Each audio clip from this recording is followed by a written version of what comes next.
a CBC color presentation.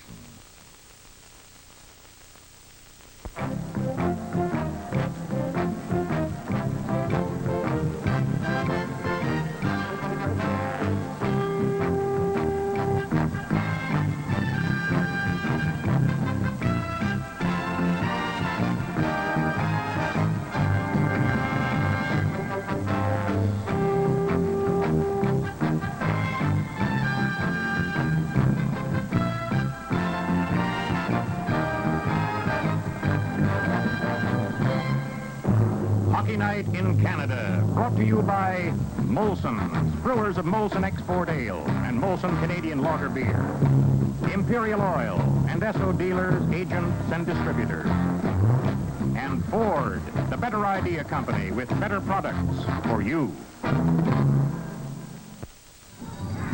The thoroughbred, an animal of spirit and desire, powerful, beautiful. Mercury Media for 1970, the car, the thoroughbred. Special. Special in power because a V8 is standard in every model.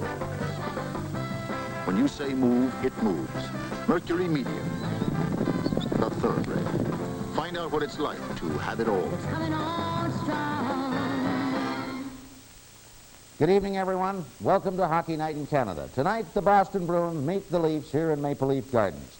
Fantastic interest in tonight's game. As a matter of fact, it's harder to get tickets for tonight's game than any game all season long. The main reason? Maybe tonight's the night Boston wins in Toronto. November 1965 was the last time they did it in regular season play. Coach Harry Sinden says tonight is the night. The Leafs just as adamant that tonight is not the night. Hockey Night in Canada returns with the opening faceoff.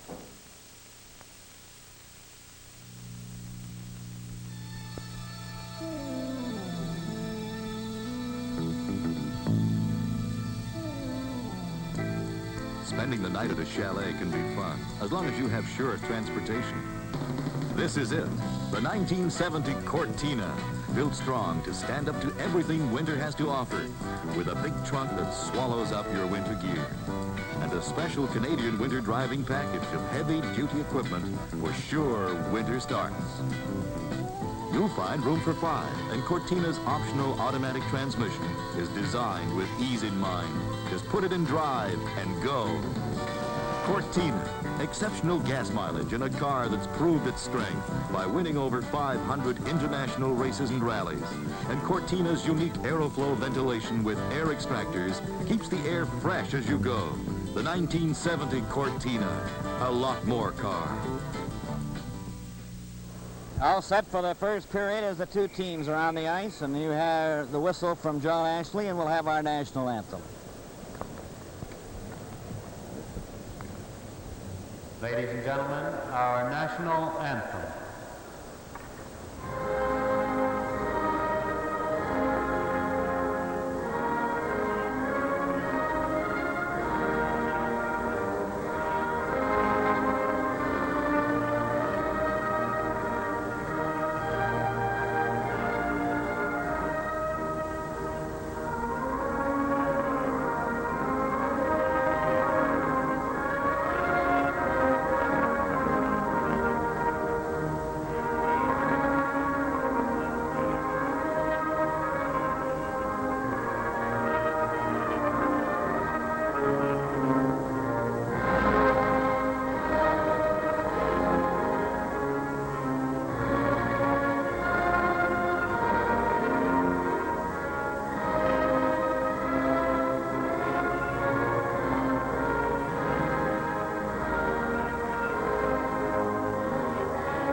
There are our goalkeepers for tonight's game. Starting up for the Boston Bruins at the north end of my left is Eddie Johnson. And in goal for the Toronto Maple Leafs, number 30 is Bruce Gamble. Johnson wearing his mask, and of course Bruce Gamble does not. Referee John Ashley, number 2, will face off the puck at center ice. Neil Armstrong, number 8, and John D'Amico, number 9, are the two linesmen. Alman At center ice for the Leafs with Ellis and Henderson. That's Derek Sanderson, 16. Wayne Carlton, 11. Here's a chance for Henderson, and he was broken up. Eddie Westfall is 18. Orr is 4. And Don Orig, 26. And that's the lineup on the ice at this moment with Glenny and Rick Lee at the defense for the Leafs. Orr, a pass over for Orig. He was hit and knocked down by Ron Ellis. Ryan Glenny. Pass up to Ullman with Ellis over the line, gets his shot, that's wide. Westfall is jammed in on the boards. The puck goes loose to Orr. Orr up to Sanderson, back to Orr, over the line. Glenny taking on the boards. Ellis shot it back in the net. Ullman carrying it to Glenny. Off the boards for Henderson, right back onto Orr's stick. A long shot, and Gamble steered that into the corner. Glenny's pass for Henderson. Cleared right back out of Westfall's stick. Ricky Lee gets it loose. Henderson is covered by Sanderson. He's on top of the puck. It goes loose to Orr. Ullman after him. It goes to Orig. Orig, 26, up at center. A long shot. Knocked into the corner. Westfall trying to center it, and Glenny gets it. Up to Ullman. Over to Ellis. Ellis over the line. Closing in. Lets one go. He missed the target. The rebound is going down the ice, and Mike Pellick has it. Mike Pellick with a quick pass to Brian Spencer on the left side. Left it for Pellick, the shot. It goes back to the net. Spencer after it. Fulford picking it up. Keon out there as well. Cleared out to center ice for Hodge. Then to Smith over the line. He shot it into the corner. Goes back to the net for Fulford. Fulford, Spencer, and Keon. Trapped by Esposito. For Hodge. Trapped by McKinney. The puck goes loose. Hodge after it. Also Marcotte trying to center it. Keon flipping it up to Fulford. At center. Shot it in right on Johnson. Going back for it is number 10, Rick Smith. Stopped by Spencer again. It's against the board. He's going to hold it there this time, and we'll have a face-off in the Boston zone to the right. No score. First period.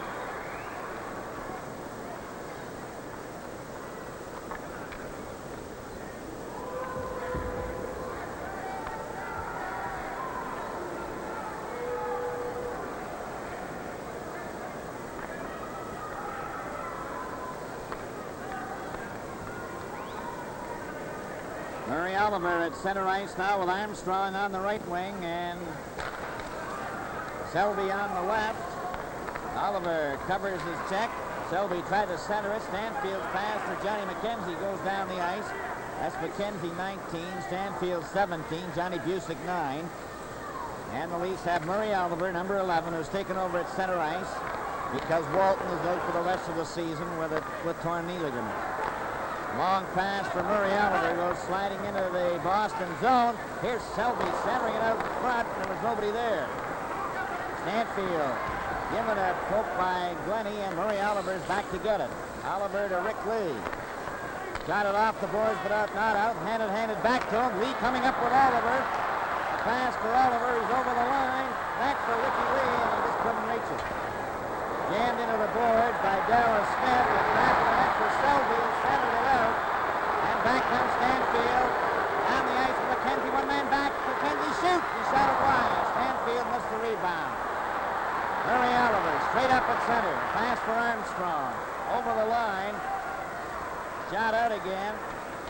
Glenny falls. Selby hit by Rick Smith. Played up to Glenny. Glenny shot it right out of McKenzie. Handed it right to Ullman. Ullman closing in. He shoots. And Johnson made the save. Puck goes out to center ice. McKinney shooting it right back into the Boston zone. And we're having quite a hockey game. Floyd Smith into the corner. Ullman tries to dig it out. Finally called, and we'll have a face-off in the Boston zone to the left.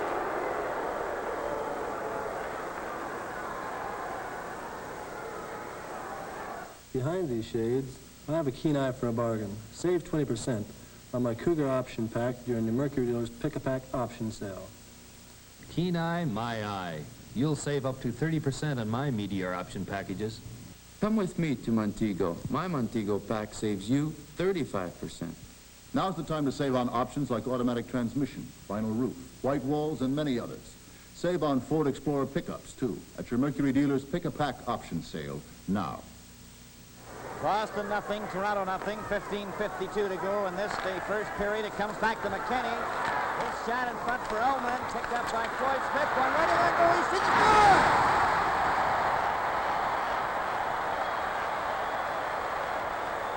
The replay on that one was Smith coming over after Normie Ullman taking it off his foot. Bobby Orr not quite being able to reach Smith and using Clancy for a screen. Threw it up on the short side.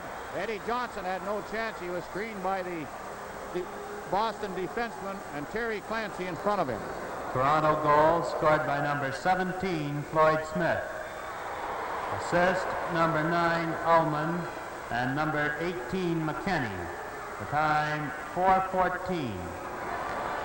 4:14 is the time as Quinn gets it up at center ice, knocked by Orig back into the Leaf zone, and it's McKinney back for it. McKinney is back to the net, leaves it there, then gets it again.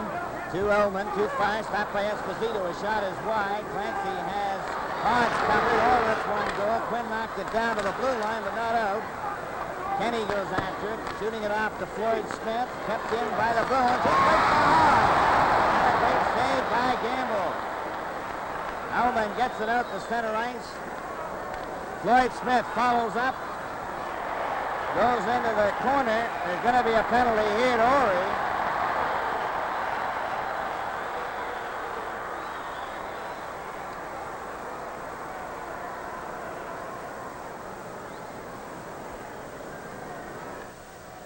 Inch for inch, dollar for dollar, Maverick is simply Boston your penalty best buy. to number 26, Maverick, Orig. the simple car. Minutes for cross-checking. The time, 5:04. 5:04 is the time of the cross-checking penalty to Orig. There's that cross-checking penalty. Orig definitely putting Smith into the boards and called for it, and he's away for 2 minutes. Toronto leading 1-0. Puck comes back to McKinney. Over to Keon. Wrapped it into the corner. Dokes is after it. Ullman 2. Henderson is in there. They're trying to get her loose. The referee watches them. Finally called, and we'll have a face-off in the Boston zone to the right. Bill, with that goal, that ended Eddie Johnson's shutout string. It went to about 137 minutes, just a little over 6 periods. That's quite a consecutive string of shutouts. And that was Floyd Smith's 3rd goal of the year. Keon a shot. A rebound into the corner to Ellis. Back for McKinney, fanned on it. It's knocked out over the line. Ellis giving it back to Keon. Keon just back into his own zone. Shot it off Gary Doak. Gary Doak gets control. Cleared it out to center ice. McKinney shoots it back for Keon again. 1:28 left in the penalty to Orig. And Keon goes back into his own zone. Keon a pass to Henderson. Henderson straight down the left wing. A long shot off the boards. Ends up back of the net. It goes loose to Ellis. Ellis back for McKinney. A real hard shot, and he couldn't control it. Bobby Orr off the boards. Goes by Keon. Gambles way out of the net. Gets it up to Henderson. Gary Doak shooting it to Orr. Orr flipped it into the Boston bench. And there's 53 seconds left in Orig's penalty. 13:49 to go in the first period. Toronto 1, Boston nothing. Floyd Smith from Ullman and McKinney at 4:14.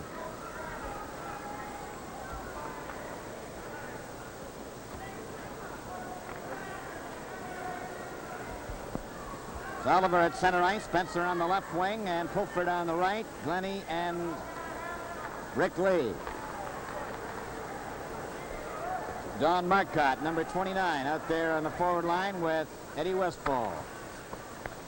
John, at least on the defense now, is Dallas Smith and Rick Smith.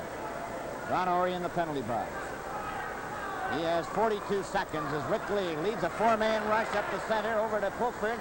Off his skate, Dallas Smith shot it. It deflects up into the crowd. And the face-off is going to be ruled by linesman Neil Armstrong outside the Boston blue line.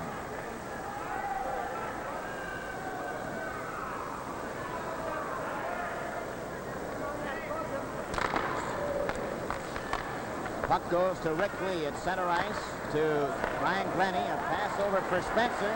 Spencer took his shot. It was wide. Murray Oliver tries to dig it out to Pulford. Puck is loose. Murray Oliver's got it again. Back to Rick Lee. Then to Murray Oliver. Oliver to Pulford. Right in front of the net. Play is called. And there's going to be a penalty there.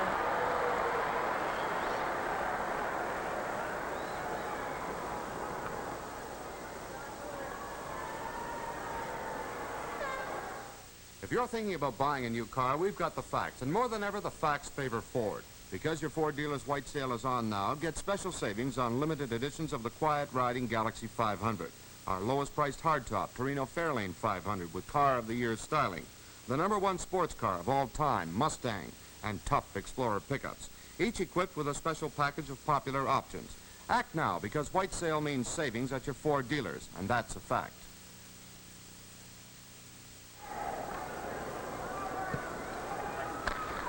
Ryan Spencer gets the cross-checking penalty in front of the Boston goal at 6:52.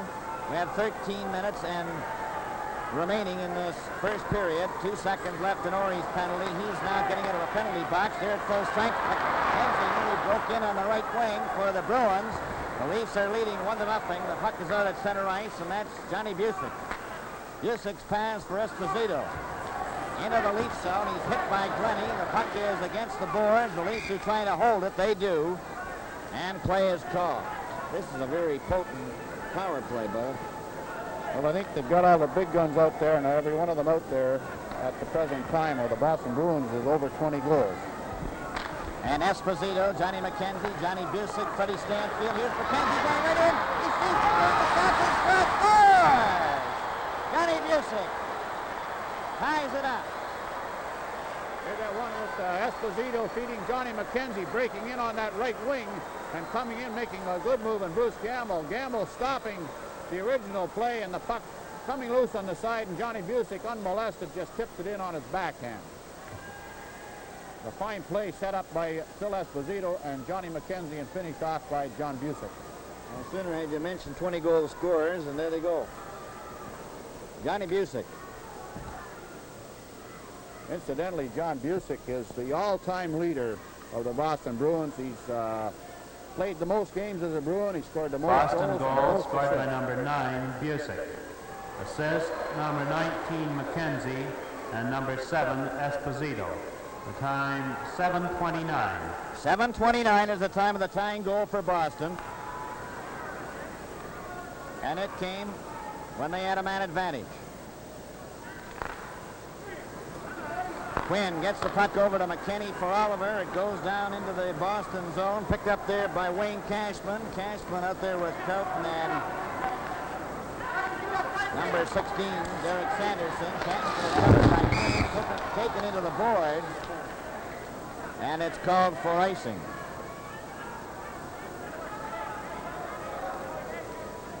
Number 27 for Johnny Busick. His 27th goal of the year from McKenzie and Esposito. Tonight in our first intermission, Bill Ward Cornell will talk with Derek Sanderson, number 16 out there now on this face-off, and Jack Dennett will have our Game of the Week highlights featuring Wednesday's New York-Montreal game. And we have 12 minutes and 11 seconds to go in the first period, a 1-1 tie. Oliver steals the puck, then lost it again to Dallas Smith. Selby trying to get in after it. Derek Sanderson comes up with it to Carlton, too hard, off his stick. Shot back into the Boston zone. Rick Smith to Wayne Cashman. It's on a delay. He gets it up to Sanderson at center for Carlton, who went through the defense but couldn't control the puck. Armstrong back for it. Armstrong to McKinney. McKinney's pass for Oliver. Failed to get out. Quinn goes back for it. Shot it down the ice. That's going to go over the red line. Touched by Rick Smith, and the face-off comes back into the Leaf zone to the left where the shot was fired from. I noticed so far in this period, Coach Johnny McClellan's been going with 4 lines, with Normie Ullman going double duty, playing regular shift with his own line of Ellis and Paul Henderson, now centering Terry Clancy and Smith. field with McKenzie and Busick. Mike Pellick, number 4, off the boards for Floyd Smith to Normie Ullman. Ullman getting away at center. Couldn't reach Clancy. Stanfield to McKenzie. McKenzie is bumped by Pellick. Back for it is Rick Lee. Rick Lee in front of his own net. Passed it right out of McKenzie's stick. McKenzie from the right side. Tried to set up Busick. Puck goes to Ullman. Ullman over to Pellick. Pellick up at center. Shot the puck into the corner. Rebound to Busick. Round on the boards for McKenzie, who tipped it out to center ice. Rick Lee. Back for it. Just shoots it off the boards. Back to Orig of Boston, to Orr. Orr turns, gives it back to Orig. Orig at his own blue line to center. He was hit by Ricky Lee, who broke his stick. Gets a new one. Mike Pellick in his own zone, starting out.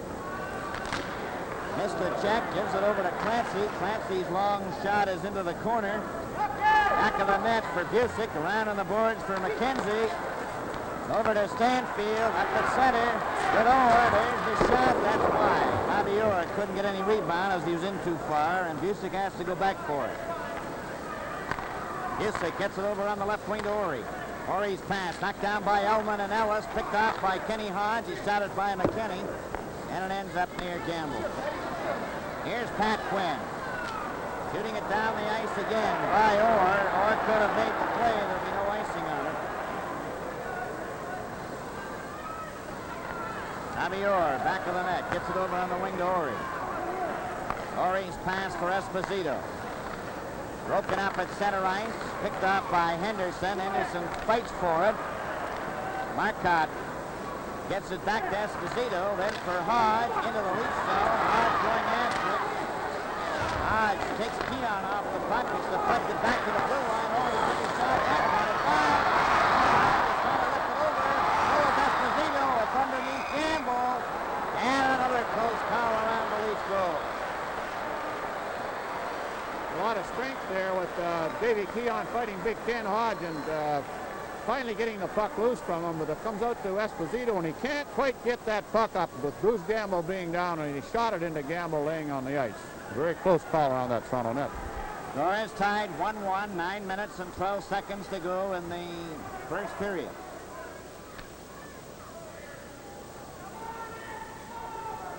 There's another bit of a change in that Leaf lineup with Davey Keon taking Normie Ullman's spot in between Ron Ellis and Paul Henderson. Well, they've been juggling the lines around all through this first period. There's the shot, right on Gamble.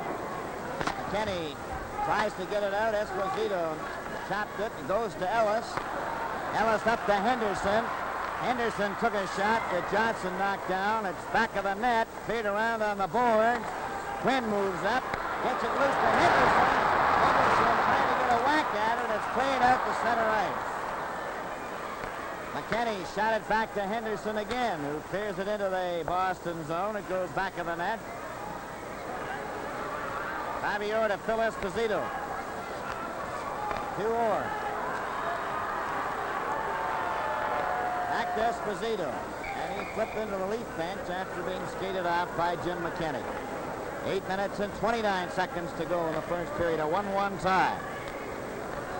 Well, we got time here to bring the viewers up to date on this young fellow, Brian Spencer, who's playing left wing for the Leafs tonight. He was born in Fort St. James, British Columbia in 1949. Last year played with Estevan Bruins. This year so far has been with Tulsa with 15 goals and 19 assists. That's Rick Lee to Murray Oliver. Brian Spencer, number 22 on the wing. Sanderson took a long shot, and it's Glennie back for it. Glennie then for Pulford. Just wraps it off the boards down the ice to center. Dallas Smith, number 20, back for it with Rick Smith, who takes his pass. Shot it off the boards for Westfall, and it's tipped over the glass into the rail seat.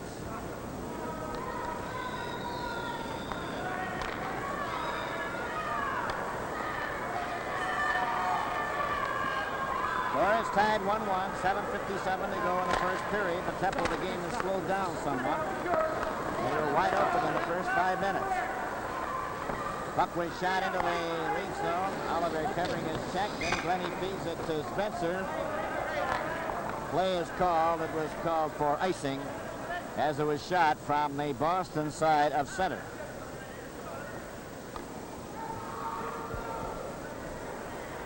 Derek Sanderson, 16, with Eddie Westfall, Wayne Carlton, Oliver, Spencer, Pulford, Glennie, and Lee. On the face-off, the puck goes back of the net. Carlton and Spencer mixing it up a little bit. Sanderson clearing it, but not out. Sanderson covered by Spencer. Spencer bumped into him. And it's Dallas Smith over the line for Sanderson. Again, he was too well covered, and it was offside anyway at the blue line.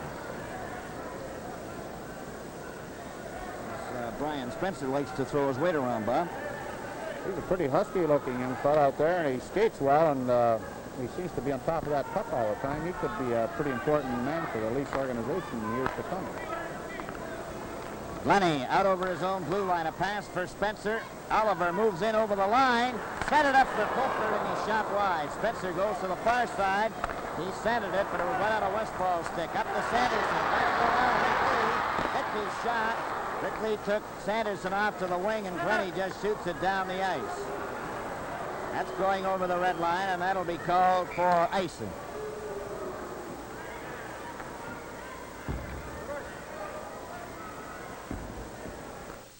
Luxury. That's what Ford LTD is all about.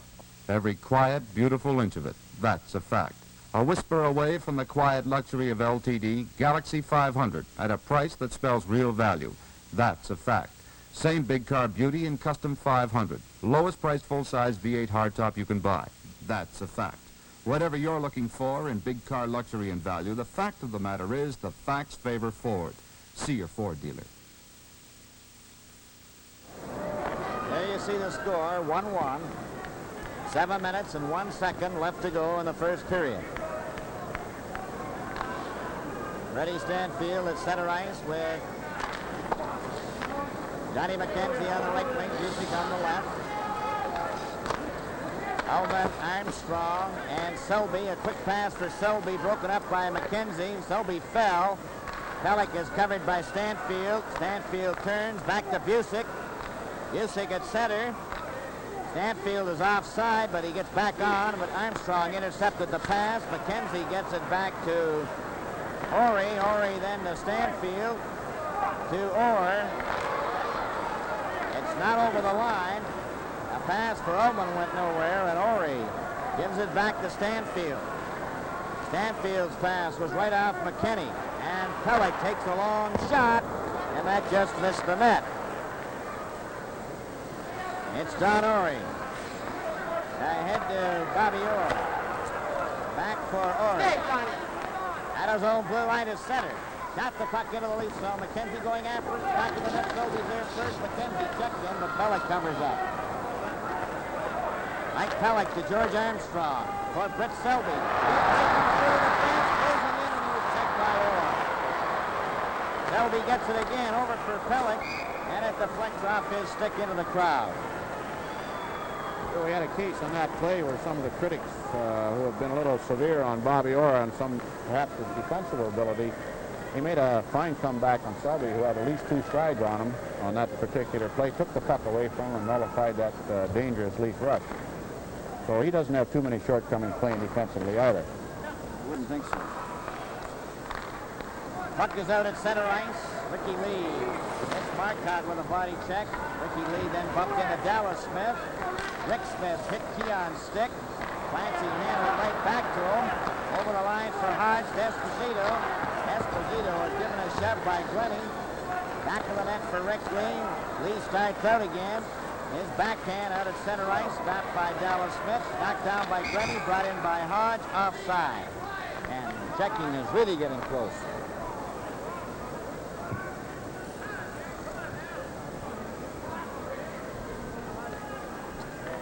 Boston 1, Toronto 1.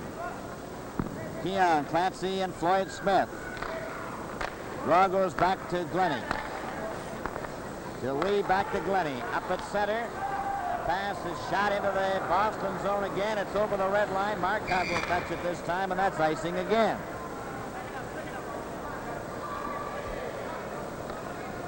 One thing about that Leaf defense up to date tonight, they haven't been taking too many chances. There's a look at that young fellow, Don Marcotte, who came up to the Bruins midway through the season. He's contributed a great deal. He's been playing on that left wing with Phil Esposito and Ken Hodge, and that's a big line.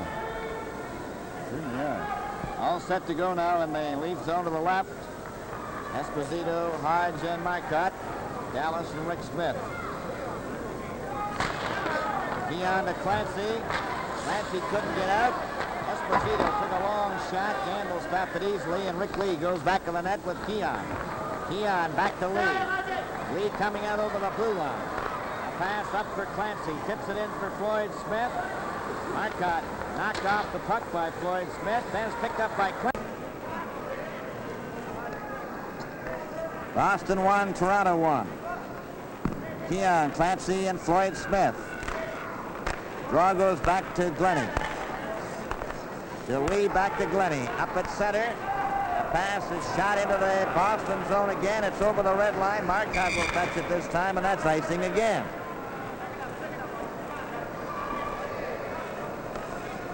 One thing about that Leaf defense up to date tonight, they haven't been taking too many chances. There's a look at that young fellow, Don Marcotte, who came up to the Bruins midway through the season. He's contributed a great deal. He's been playing on that left wing with Phil Esposito and Ken Hodge, and that's a big line.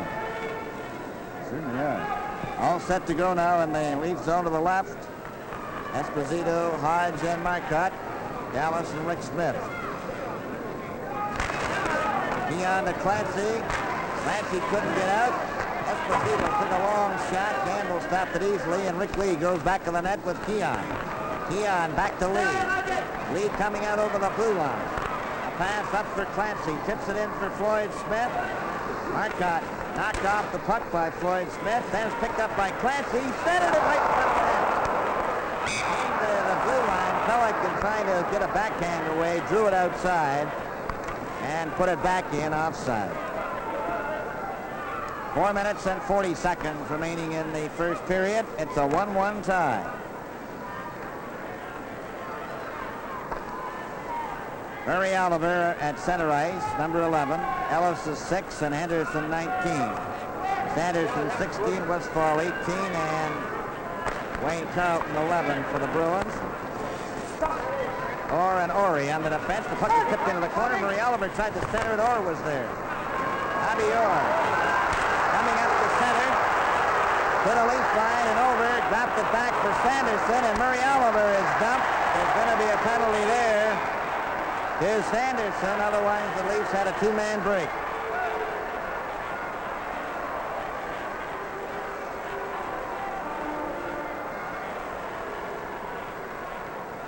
There's that hooking penalty to Sanderson, that drop pass from Bobby Orr, and Sanderson breaking the wrong way, and as Murray Oliver broke in front of him to pick it up, he put his arm under, or stick underneath his arm. Penalty to number 16, Sanderson.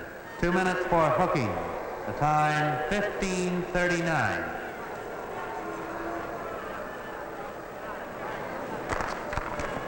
Leafs with a man advantage. Orr coming straight up the ice for Boston. To the leaf line, let his shot go. That deflected off Keon. It went back of the net. Picked up by Ullman to Keon. Keon gets it over on the right side to Ellis. To Ullman. They're over the line. Back to Ellis. He shoots. The puck goes to the boards. Westfall flips it down the ice, and Keon is going back for it. Keon back of the net. Now he's starting out. Gets away from Marcotte, coming up over his own blue line. A pass to Henderson over the line. Pass right front to Ullman on the left. Ellis trying to get a hold of it. Henderson gets it loose to Ullman. Ullman trying to get it back. Marcotte shoots it out to Westfall. Westfall with Keon back. Stops and then shoots it all the way down the ice to Orr. 51 seconds left in Sanderson's penalty as Orr shoots it up the center. Keon picks it off.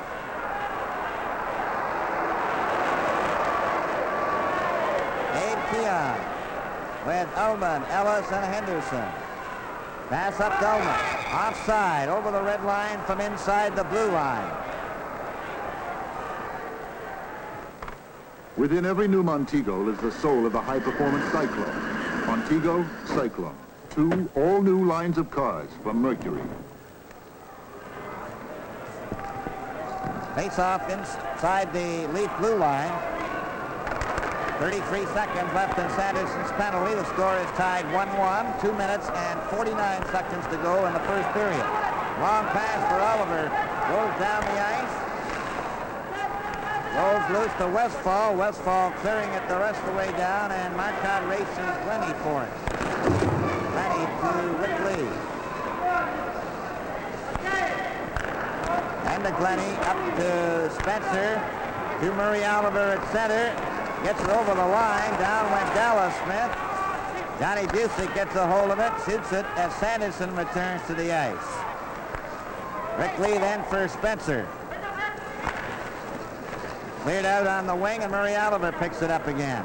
Oliver for Pulford. A backhand into the Boston zone, Dallas Smith. Takes a look, shoots it out to center ice. Spencer trying to get loose along the left wing. Westfall had him covered. Rick Smith comes up with it now for the Bruins. He shoots it up to Busick. And to Stanfield. Stanfield's over the line. Rick Lee gets in ahead of him. Cleared it, but not out. Down one goal. And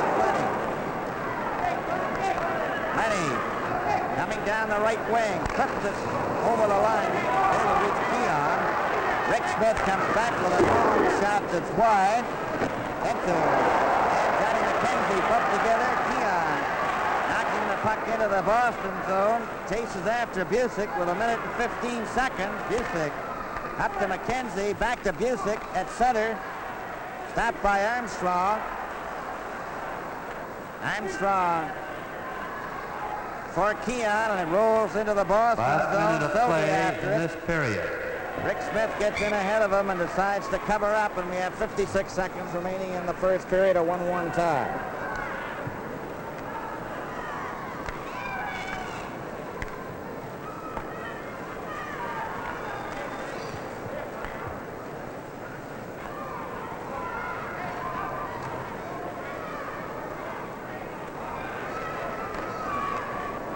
Keon facing off against Stanfield, a shot right on Johnson. Orig coming out now, straight up the ice at center. Over the blue line, dropped it for Stanfield, right back on the Selby's stick for Armstrong, and it goes out to Orig. Orig to Bobby Orr. Orr takes a look at the clock, gets it over to Orig. Orig flips the puck into the lead zone. McKenzie after Pellick. Shot around on the boards to Selby. Selby trying to hold it. Trying to get it out. And they hold it again for a face-off in the lead zone this time. 21 seconds left.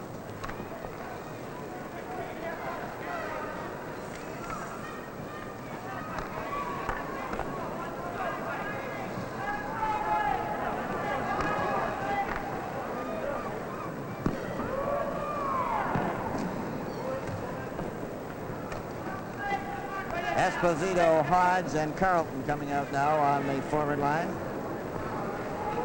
Orr and Ory on the defense.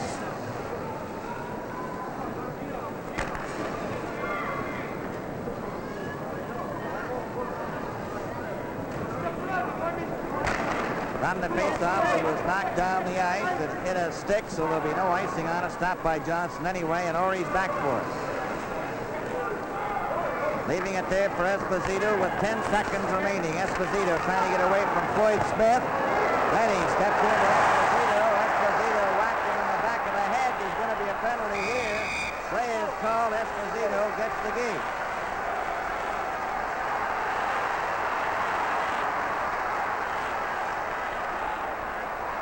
There's milling around at center ice, but Esposito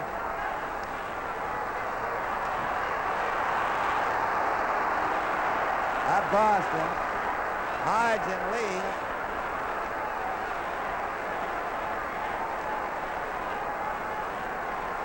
As long as they don't make contact, there'll only be a single penalty. We have quite a few players on the ice. Now cooler heads prevail, and they've decided to pick up their gloves and sticks and resume play in the next period. There's the mix-up. Glennie hitting Esposito. Now watch Esposito's hand come up and cork him one just for good measure. And there's where the penalty is, a left hook. So it'll likely be roughing.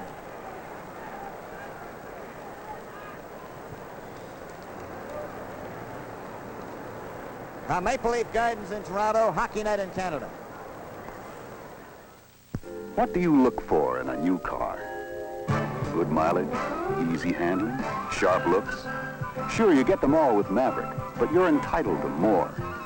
You're entitled to a tough chassis, a tight body, a more trouble-free car. Ford Motor Company makes sure you get what you're entitled to. Look at the monster. It builds in strength by making 200 precision body wells in one operation. Look at Ford's exclusive electric river in our St. Thomas plant, where many of our Mavericks are built. Look at 350 volts of electricity fuse primer paint to metal to protect against rust. Look at a man-made hurricane that smashes water against a car to make sure it doesn't leak. That's a look at what we do to give you the quality you're entitled to. Ford Motor Company has a better idea, and better ideas are what better cars are made of. Well, it was almost like a playoff period. Good, fast, hard hitting. Smith scoring first for the Leafs at the 4:14 mark. Busick tying it up for Boston at the 7:29 mark, 1-1. Well, I suppose in the course of the year, the player most often requested for an interview, especially by young people, is our next guest, Derek Sanderson. And Derek, you've had kind of a tough year from the injury part of it all, haven't you? Bad one all the way around. Now tell me, has that great playoff line that got going last year so well, is it ever going to be reconstructed or not? Well, Glenn Sather was part of it. He got traded, and we've had our difficulties with me being out, and Wayne Carlton getting hurt, and Cashman, and Ace Bailey breaking his leg, and there's a lot of things. So the third line is still basically a checking line, but I just hope it can just do its job it's supposed to do. Now, your basic job is to go against the #1 line, especially when you're at home, eh? Yeah, we handle, on the road, the other opposing coaches won't allow us to really play against who we want. So at home, we play against the big units, and we get Makita and Beliveau and those guys. Eddie Westphal does a fantastic job at defensive part of the game, and he's really helped them. Derek, in the course of this past year, you've received lots of publicity, national magazines, television shows, and you're quite the swashbuckler, according to stories. Are you really that much of a swashbuckler? I don't know. It's the freedom of the press. They can print what they want. I don't know. I just say something, and they just repeat it. I don't know. I just like to enjoy life, that's all. Derek, what is your attitude towards the publicity that you get? Well, a lot of it's good, a lot of it's bad, and whether it's good or bad, it doesn't bother as long as they keep saying something about you. And then if they say something that isn't correct, you have a chance for a follow-up story? Yeah, then you get a follow-up story, and then you get another one printed about the guy being put down the first time, and everybody just keeps writing. Mm-hmm. Does this incidentally help, of course, when it comes to contract negotiation time or not? No, not at all, but in the off-season it'll help in other things like endorsements and stuff like that. Derek, what about the story that came up last summer that, gee, Derek Sanderson's going to wear white skates this year? Everybody was fooling around. They knew I was going to go in with Namath in Bachelors 3, and consequently everybody says, if you're going in business with him, you're going to wear white skates. And it was a joke, and I just mentioned it again to some reporter that I was going to try him, and he blew the story out of proportion and kept on going, and I just sat back and read some Can you really see yourself in white skates? No, not at all. It's I don't want to try to Americanize the game that much. I wouldn't wear white skates, I don't think. Incidentally, one of the other teams, of course, has gone to colored skates. No, St. Louis has got blue skates. The whole team's got blue skates, but I think they look a little bit ridiculous. Nobody can intimidate you with blue skates on, I know that. And Derek, getting back to Boston, and you're heading into the playoffs. Last year, of course, it was an exciting playoff time, but you missed out. Do you think the team is in good position and just as strong as last year or not? Well, if we had Teddy Green was our leader. He was our big man, a terrific asset to the club. If we had Greenie, we'd be walking away with it, I'm pretty sure. But right now, the way it is, Bobby Orr's taking up the slack and playing great, and I think we'll be able to win the Stanley Cup. Derek, thank you for being with us, and best of good luck to you. Thank you, Ward. This past Wednesday in Montreal, the Canadians and the Rangers met in a must game for both clubs. Rangers trying to end their winless slump, and the Canadians fighting to get back into the playoff picture. With our Game of the Week highlights, Jack Dennett. Last Wednesday, the Montreal Canadiens snapped a 7-game winless streak with a 5-3 win over the New York Rangers. The victory, however, ended on a rather sour note for the Habs as their all-star defenseman, Serge Savard, broke his leg early in the third period. Bob Plow, called up from the Voyageurs of the AHL, opened the scoring for Canadians at the 2:37 mark of the first period on a fine passing play from Savard. Here's the slow motion of that. Big Savard, number 18, going down the right boards, and he just throws over one of those slow backhand passes right in front of the net, and Plow is there to put it in. At 2:43 of the second period, John Ferguson made it 2-0 with his 14th goal of the season. Russo and Backstrom got assists on this one. And there's certainly a lot of traffic around the Ranger net when that goal is scored. At 12:19 of the same period, Montreal went ahead 3-0 when Ivan Cournoyer got one past Jacquemin. This came after a momentary lapse by the Ranger defenseman. This is almost one of those gift goals. Cournoyer picks it right off his stick and puts it into the net. New York were able to cut the Montreal lead 3-1 on a power play goal scored by Tim Horton. Irvin and Larry Brown picked up assists on Horton's first goal as a Ranger. As you saw, that was a typical Horton slap shot goal from inside the blue line. Here's Tim coming up just outside the circle, fires it through a maze of players. 19 seconds after Horton's tally, Larry Mickey scored an unassisted goal to restore Montreal's 3-goal lead. And in slow motion, you can see Mickey beat Jacquemin cleanly. Larry's turned in some fine hockey for Canadians this year. In fact, he turned in some fine hockey for the Leafs when he served a brief stint at Maple Leaf Gardens. And prior to that, he played with New York.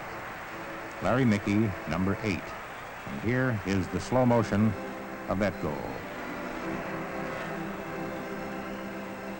You'll see Mickey cross the blue line, head for open ice, and then let go with a slap shot. In an effort to get New York rolling, Emile Francis put Terry Sawchuk in goal for the start of the third period. The strategy appeared as though it might work when Dave Malone scored at the 2:02 mark to make the score 4-2. 2.5 minutes later, Bob Nevin scored to cut the Montreal lead to 4-3. And it was on this play that Savard was injured in an attempt to cut off Vic Hadfield. He slid into the goal post.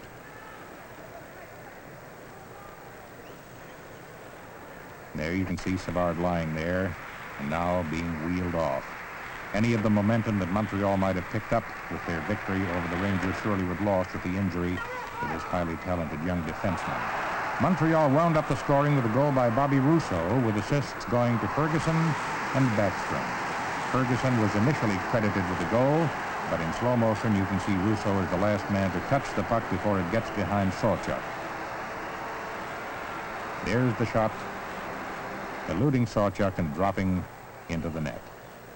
Final score, New York 3, Montreal 5.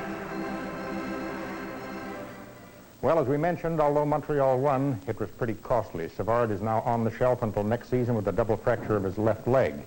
And of course, this is going to make Montreal's effort to climb out of 5th place that much tougher. However, they took a pretty big stride this afternoon in St. Louis, where they trimmed the Blues 6-2. And the Canadians, of course, are now flying here to Toronto to take on the Leafs tomorrow afternoon. In the NHL tonight, only one goal has been scored in the other games. New York is in Chicago, Pittsburgh in Minnesota, where they are now just getting underway. The one goal that's been scored by New York, Rattel from Nevin and Horton, 21 seconds after the game began. This game is just underway. Philadelphia and Los Angeles, of course, have not started yet. In that Montreal game, Montreal and St. Louis this afternoon, Belleville, Russo got 2, Ferguson, Richard, and Redmond, and for St. Louis, Roberts and Goyette. Hockey Night in Canada continues in just a moment. Facts favor Ford. Fairlane 500, one of the beautifully styled Car of the Year Award Torinos. Fact, its smooth-riding long wheelbase means more comfort. Fact, its road-hugging wide stance means greater stability. Fact, it has comfortable, luxurious room for 6. Fact, Fairlane 500, beautiful, smooth riding, luxurious. Costs less than you'd think. The facts favor Ford. Fairlane 500 at your Ford dealers. If you're looking for great values, the facts favor Ford. Custom 500. Big, beautiful, the lowest priced full-size V8 hardtop you can buy. That's a fact. The new Fairlane Falcon with Torino Car of the Year styling. Lowest priced intermediate you can buy. That's a fact. Mustang, #1. Since Mustang made the scene, nobody's topped it. Bonus fact. During your Ford dealer's white sale, get special savings on limited edition cars and pickups. So act now. See your Ford dealer.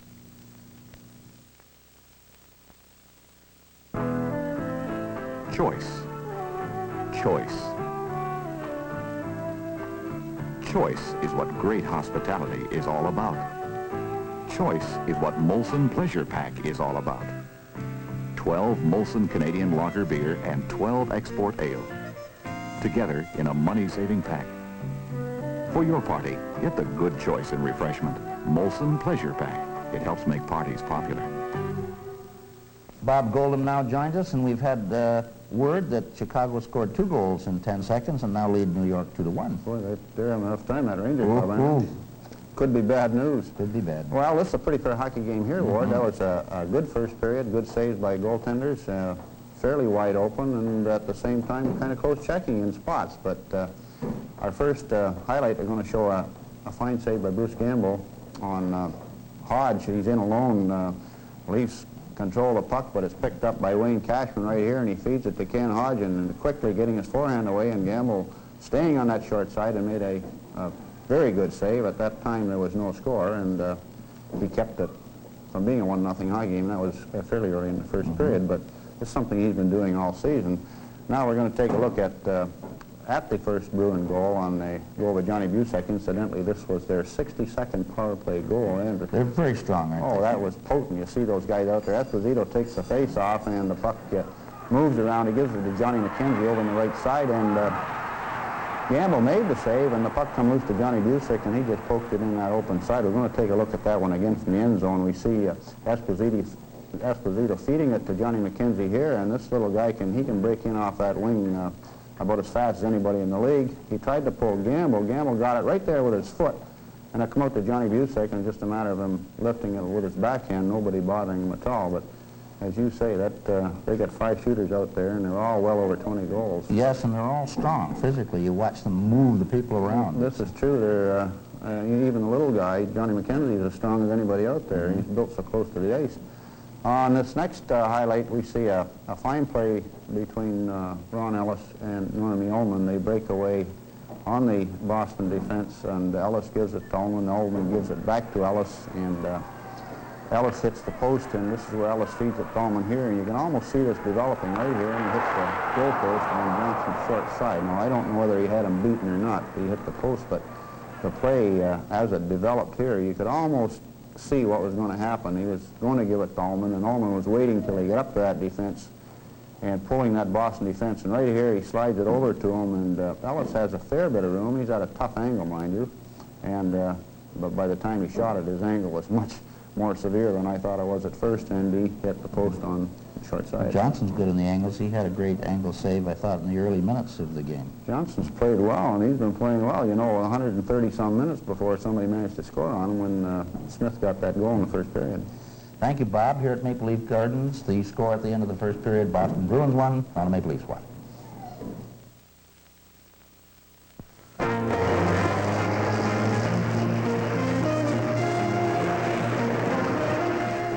Thousand blue lakes and sparkling rivers in the big land give us a marvelous watery playground where people like you enjoy the fun of activities that lead to a different kind of refreshment.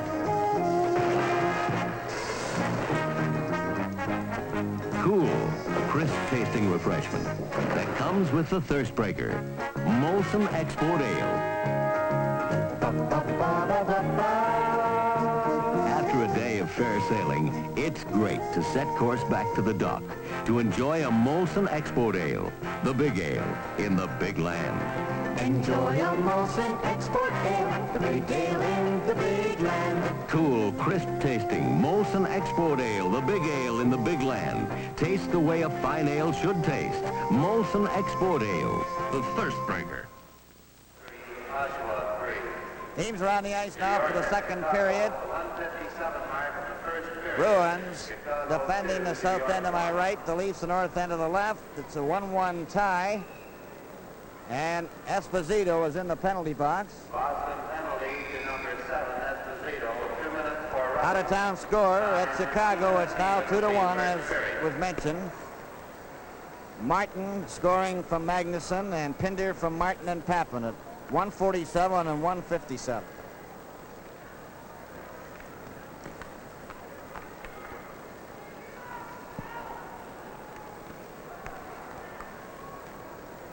Ullman, Henderson, and Ellis.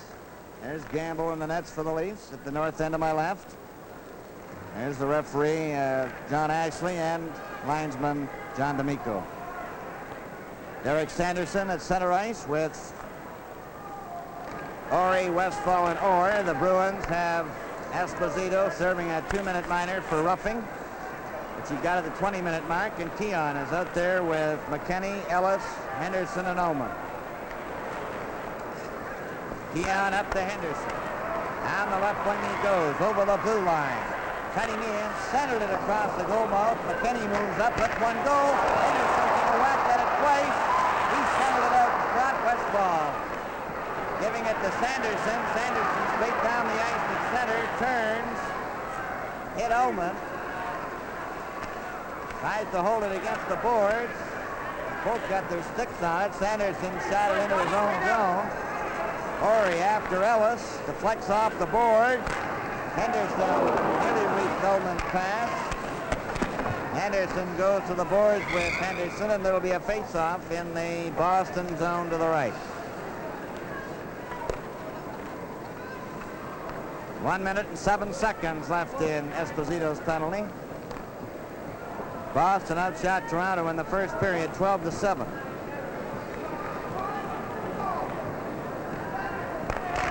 Anderson lost the draw to Ullman. It's knocked his feet on. There's his shot. And Johnson got his pad in the way.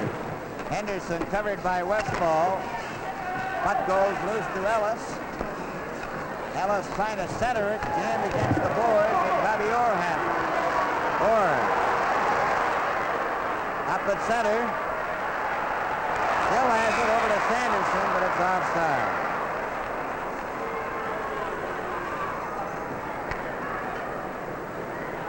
Face-off will be halfway between the center red line and the Maple Leaf blue line. 44 seconds left in the penalty Esposito. Floyd Smith and Johnny Busick have been the goal scorers in this game. The Leafs led 1-0 at 4:14 of the first period. Busick tying it up at 7:29. Rick Lee over to Brian Glennie. For Murray Oliver, and he failed to get it through to Selby, and it's shot down the ice again. Glennie goes after it.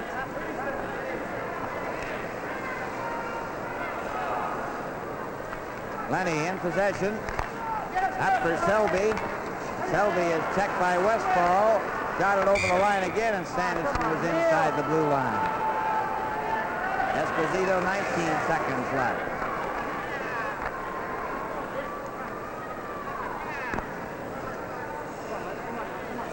Oliver with Selby and Armstrong. Sanderson, Westfall, Rick Smith, and Dallas Smith. Rick Smith shot the puck into the Leaf zone, and it's Ricky Lee back for it. Lee pulling out of his own zone up the center. Going over the line. Try to pass to Selby. Shoots it. Oh, and he missed the corner on a perfect pass from Rick Lee. Esposito is back on the ice. Got the puck and shot it near Gamble. Glennie cleared it to the blue line, but not out. It goes out. It's knocked in again, and it's called offside. Here's a look at Jim Dory still working on that suspension of his, and I would imagine standing behind that bench, Bill, is a lot worse than being out in that ice. Probably just eating his heart out to be out there. Well, he's quite a competitor, and I'm sure he isn't far away from the club when they're playing, I'll tell you that.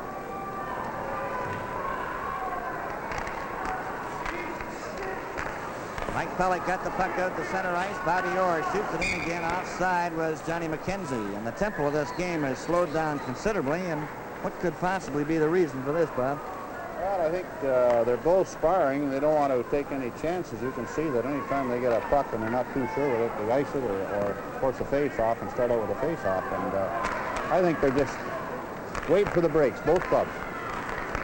Puck is played by Poker into the Boston zone. Ori's backboard goes back to the net. Cleared it off the boards. Pass Spencer out to center ice. Is picked off by McKenney. Jim McKenney up for Pulford again. Tips it over the line. Keon goes after it, and Orr is there. Bobby Orr, number 4. Perfect pass to Freddie Stanfield. Down the right wing he goes. Spencer's after him. Knocked him down. Comes up with the puck. Spencer to Pulford. Spencer shoots one high. Look out, that's over the glass, into the crowd. But a good play by young Brian Spencer. He made a good play going both ways, taking Freddie Stanfield out, and Stanfield's a pretty strong young fellow, and then coming up with the puck, and unfortunately his shot was deflected.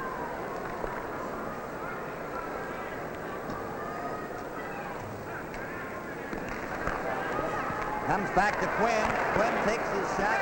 Clancy gets a hold of it. There's his shot that hits Orr.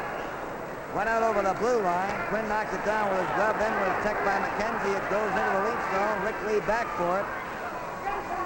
Down to Oliver. Up to Clancy. Clancy's pass for Ford Smith. To Clancy, who tips it into the corner. And Orr just wraps it around on the boards to Busick. Busick's long pass for McKenzie was nowhere near him. Rick Lee is back to cover up. His pass right on the Stanfield stick, and then Lee took it back again.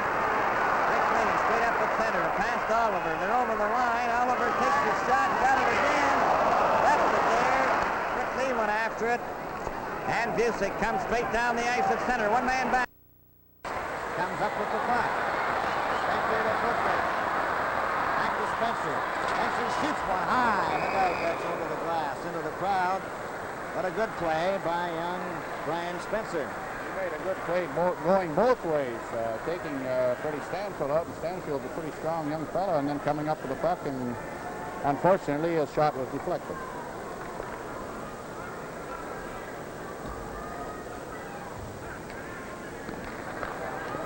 Comes back to Quinn. Quinn takes his shot. Clancy gets a hold of it. There's his shot that hits Orr.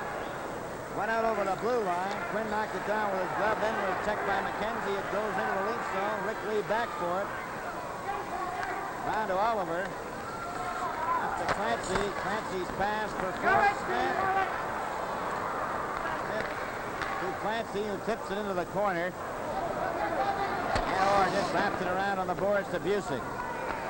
Busick's long pass for McKenzie was nowhere near him. Rick Lee is back to cover up. His pass right on the Stanfield stick, and then Lee took it back again. Rick Lee straight up the center, past Oliver. They're over the line. Oliver takes his shot, got it again. Left it there. Rick Lee went after it. And Busick comes straight down the ice at center. One man back, over the line, trying to go around Quinn. He does, but he was knocked off stride. Couldn't make it. Then he's going to get a penalty for grabbing a hold of Busick. This is Hockey Night in Canada from Maple Leaf Gardens in Toronto.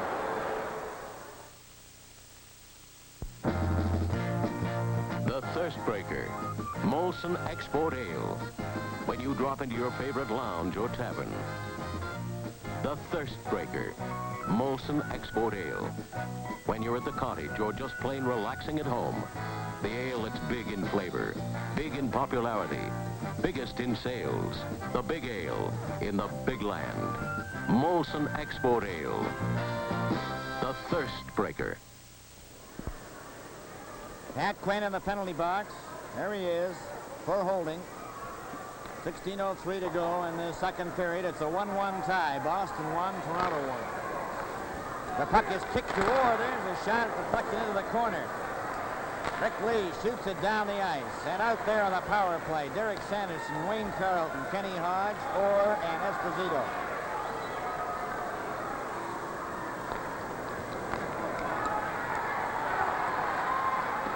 Sanderson feeds it to Esposito. Over the line. It's knocked out again, and Orr has it.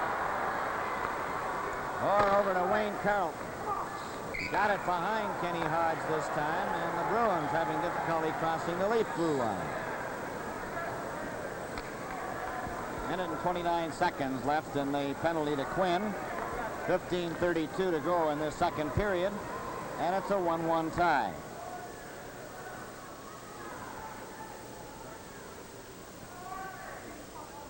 Armstrong along with Selby, Lee and Glennie. Carlton out there with Sanderson, Hodge, Orr, who takes the pass. Over the line, closing in. Flipped it back for Wayne Carlton. Carlton's pass for Esposito to Carlton. Back to Esposito. Back to Orr. There goes, fakes a shot. Back to Esposito. He flipped it in front for Carlton. His backhand is wide. Sanderson beats Selby to the puck. It comes back to Orr. There's the shot. And that's deflected wide. Glennie and Sanderson. Hodge gets it out in front. Selby shot it down the ice.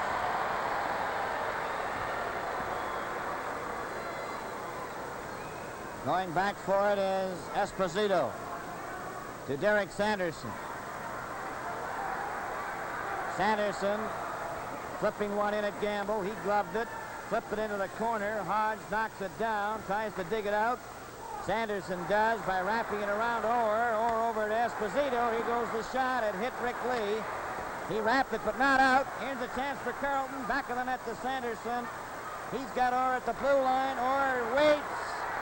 Into Esposito again. Waits again. He spans. Then a shot by Carlton right in front. Oh, Sanderson missed the open net.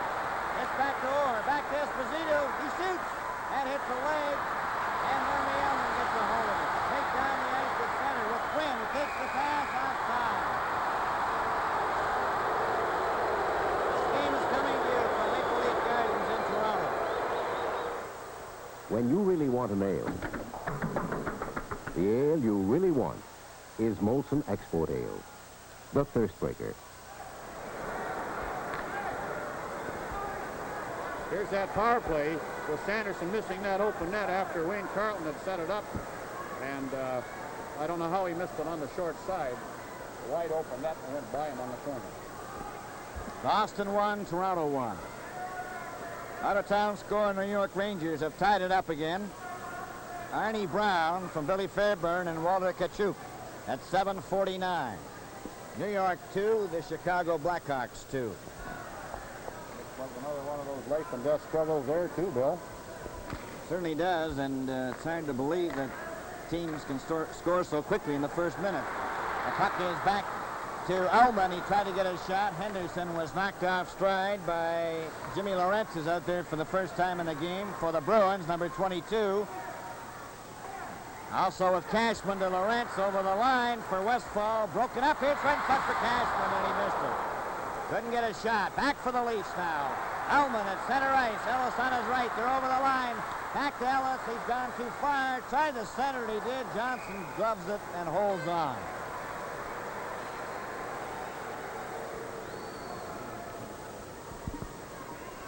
And they're starting to open up again after playing it very tight to the vest. Jimmy Lawrence, Wayne Cashman,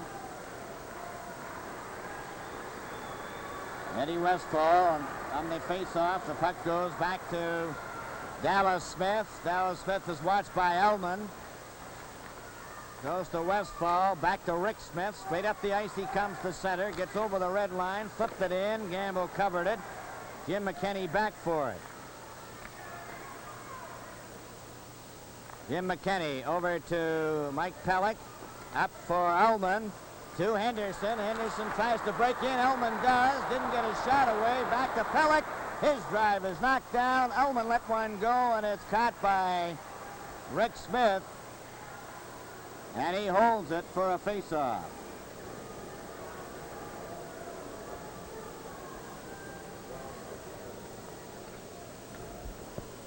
12 minutes and 50 seconds to go in the second period. Keon with Spencer and Pulford.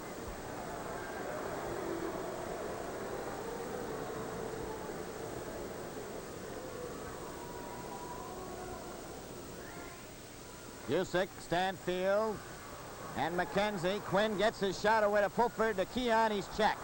McKenzie fed it ahead to Stanfield. He didn't see it. Rick Lee rolls it in. Orig for Orr is a delayed whistle on the play. Now it's out for Orr to center. A long shot. Gamble stopped that. Flipped it to the blue line, but not out. Rick Lee does get it out. Orig traps it.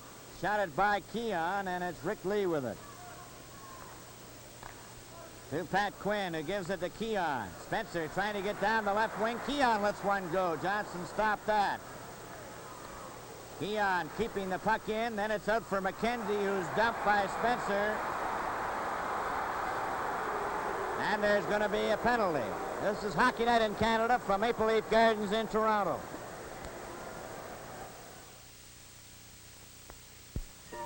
And now, Molson Canadian entertains. Molson Canadian, a lager beer that's bright and clear. Molson Canadian, with drinks so smooth any time of year. Drink Molson Canadian lager beer. So when it's your turn to entertain, choose Molson Canadian Lager Beer. It's the crowd pleaser. Spencer, number 22 in the penalty box for tripping at 7:53. McKenzie has it now with Esposito, Busick, Orr, and Stanfield. It's a 1-1 tie in the second period as Orr ahead to McKenzie over the line. Selby trying to get it out. It's poked into the corner. Rick Lee shoots it down the ice between Orr and Esposito.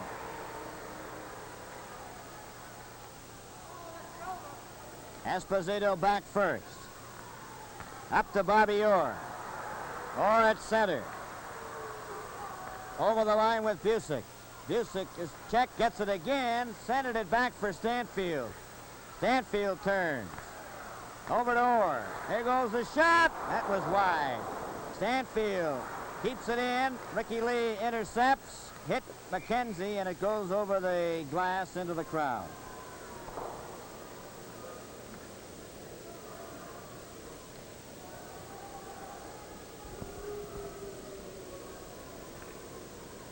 .11:17 remaining in the second period.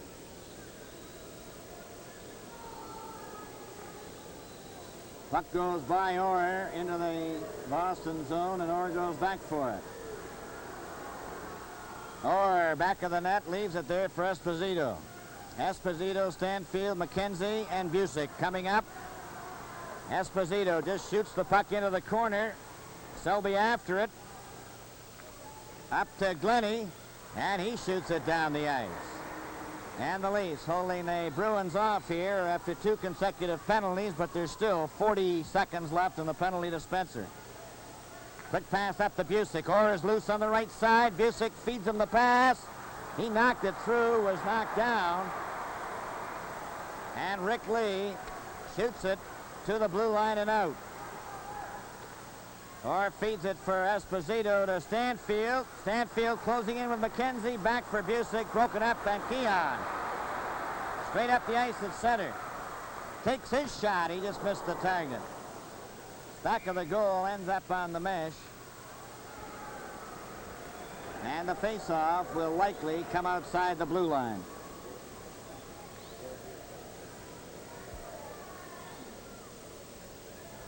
In our second intermission, George Armstrong will be Ward's guest, and we'll have a special preview of one of the leading juniors out west. Incidentally, Reg Leach, who will be interviewed of the Flint Farm Bombers, is another Indian boy, same as George Armstrong, so it's a double feature at intermission.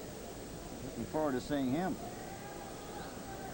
There are a lot more potential NHLers now coming out of the West, aren't there, Brian? There seems to be a very large crowd of them from what the scouts tell us out there of their junior crop this year. There should be a lot of them and gone in that draft real early. Puck goes near that Boston goal, picked up by Dallas Smith.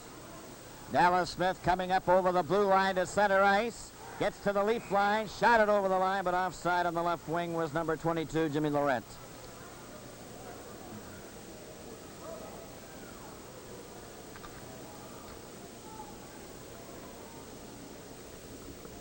Ten minutes and 1 second remaining in the second period as we come to the halfway mark of the period and the game. Puck is shot into the leaf zone, and it's Jim McKinney. Over to Mike Pellick at his own blue line. Here he comes to center ice with Oliver. A long shot off the boards, picked off there by Marcotte. He handed it to Oliver. He lost it. Floyd Smith keeps it in. Centered it. Oh, what a great shot by Murray Oliver, and a better save by Ed Johnson on that one. We got to see that, Bob. Set up here beautifully by Floyd Smith. Watch Oliver get rid of it as soon as he got it, and that left hand of Johnson's coming up, and that puck was headed for that top corner. A beautiful play and a beautiful save. Face off in the Boston zone to the left. And now then Ullman comes out to replace Oliver.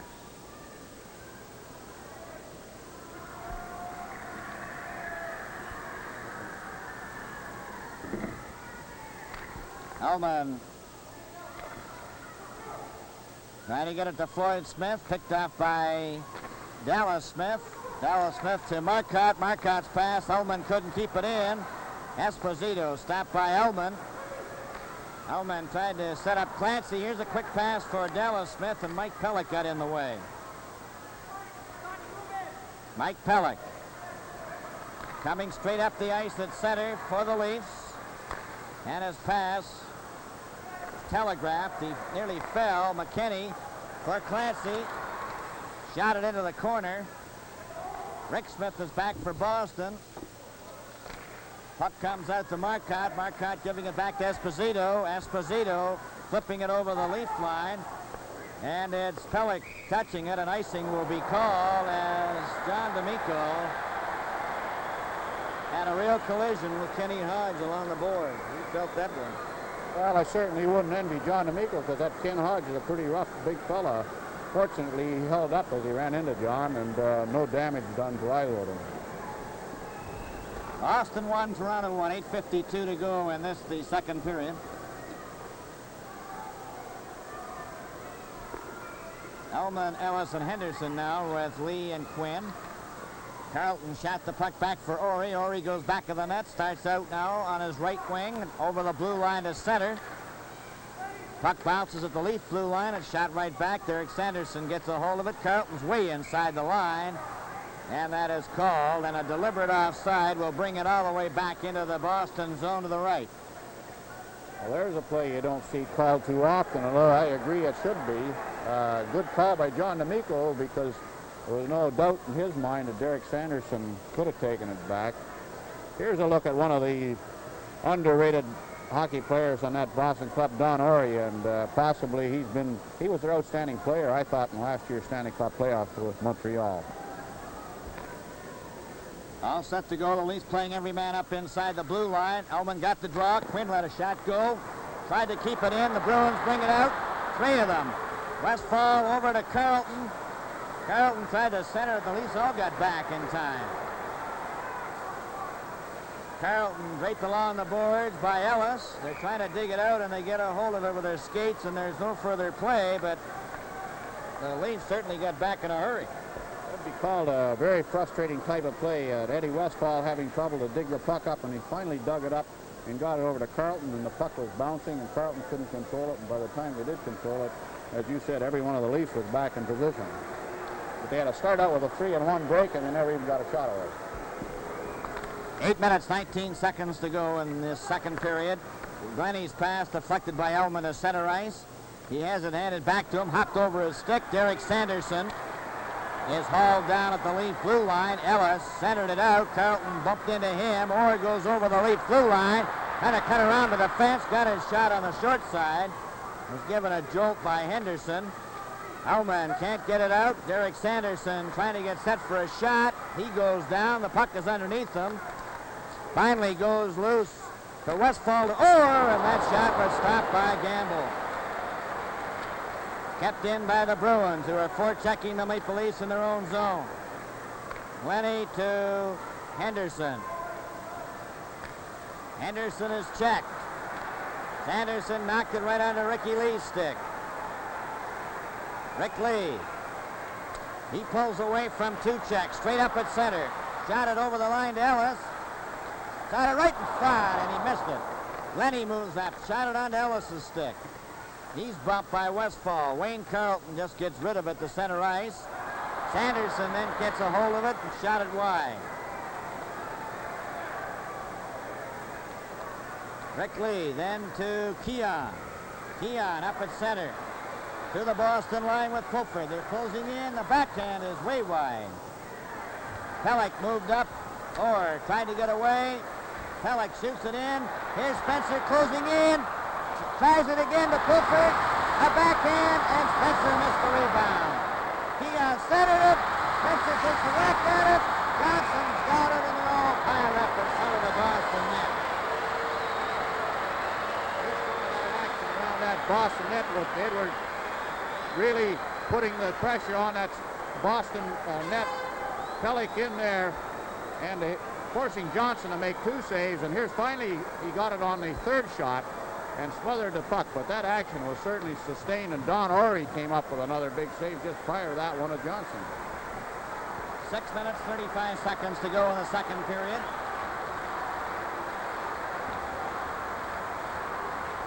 Keon facing off against Stanfield. He gets the draw. Stanfield covered up, gets it out to McKenzie. Long shot is wide of the net. Pellick off the board.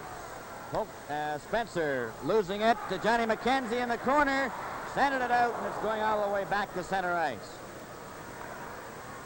Dallas Smith's pass ends up on Jim McKinney's stick. McKinney is bumped.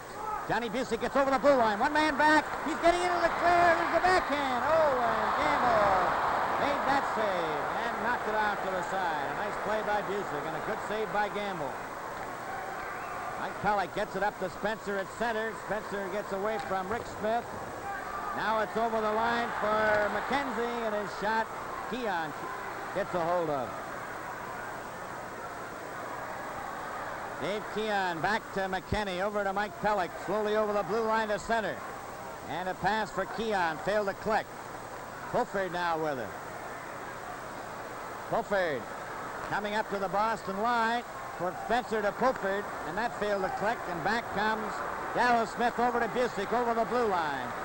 Trying to go through, and Britt Selby's there. Off the boards for Pulford. Shot back into the Leaf zone. It's going to go over the red line and likely be for icing. There's the whistle. And this is Hockey Night in Canada from Maple Leaf Gardens in Toronto. And now, Molson Canadian entertains.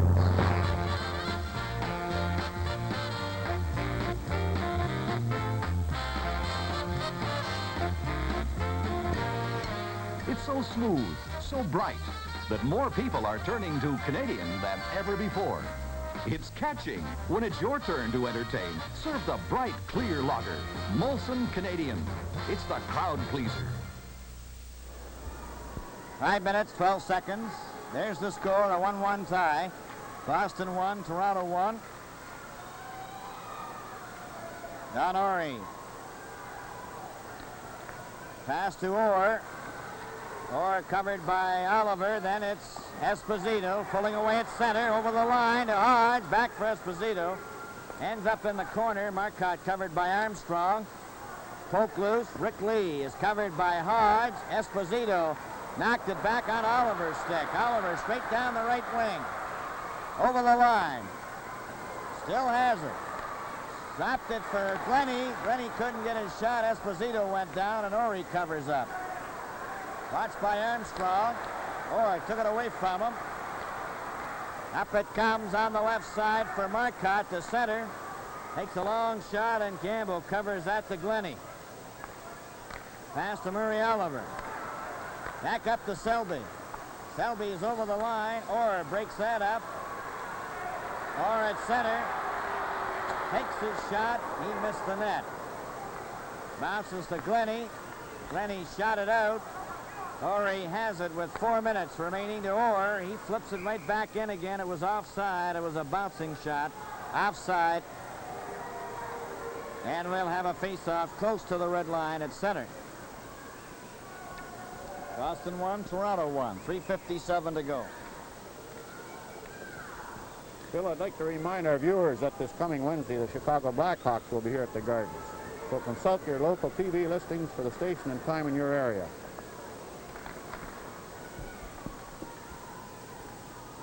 Dallas Smith for the Bruins in his own zone. Gives it over to Rick Smith, coming up at center. Over the blue line, a shot. Gamble gloved it, juggled it a bit. Westfall centering it. Derek Sanderson gets one shot and another, and he missed the target.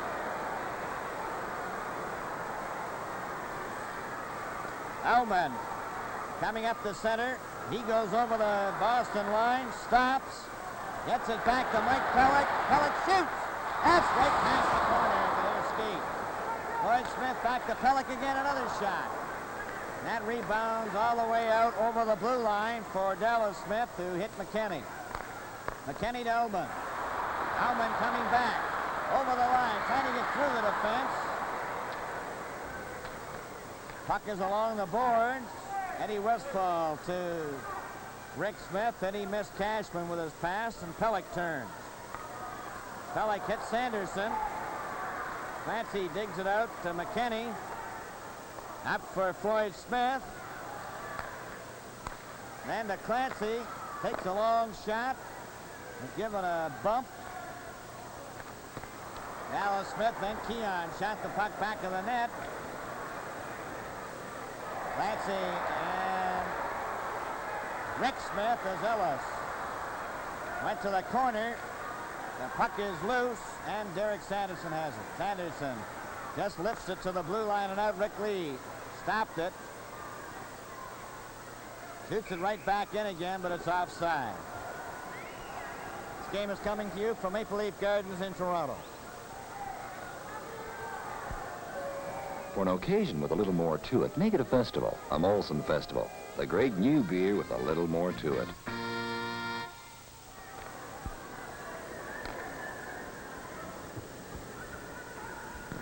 Keon Ellis Henderson. Stanfield with McKenzie and Busick. Orr and Orig. Bobby Orr's bouncing shot. Gamble stopped that, knocked it off to the side as McKenzie collided with Gamble. Orr keeps it in. The shot is wide. Plenty off the boards. Handed it right to McKenzie. McKenzie trying to get it in front. Gets it back to the blue line. It's off Orr's stick out. Gets it back to Orr, who gives it to Orig. Orig over the line. He's given a bump, and Ellis shoots it out for Henderson. Henderson is offside.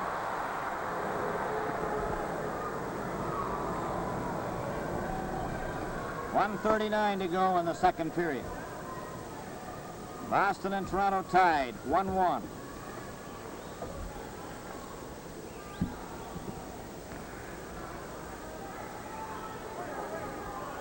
Stanfield facing off against Keon. Puck goes out over the blue line. Orig over to Orr. Knocked into the lead zone, and it's Glennie going back of the net to Keon. Back to Glennie. Straight up the ice to center. A long pass for Ellis. Ellis races after it. Drags it back out of the net into the corner, and the linesman got in the way. Busick on this left side of the blue line.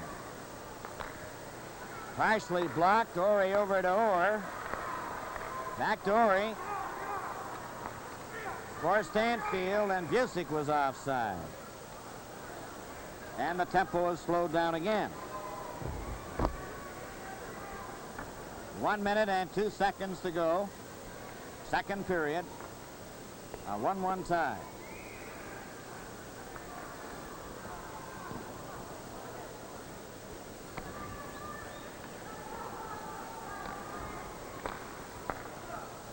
Last minute of play in this period. A long shot. Gamble steered that into the corner.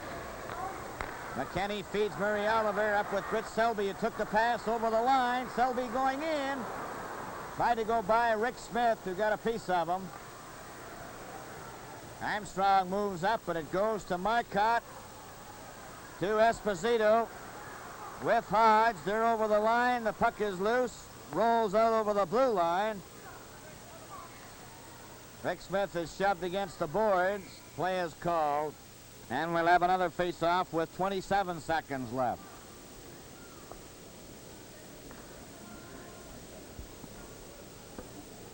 Esposito, Marcotte, and Hodge right at the blue line there with Oliver. Now then Ullman's coming out, and Ullman has been the shadow for Phil Esposito tonight.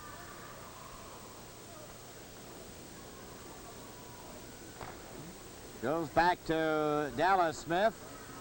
Over to Rick Smith. Stopped by Ullman, but he was checked the last moment. Is cleared back into the Leaf zone, and it's Mike Pellick. The boys for Armstrong to Ullman. Covered.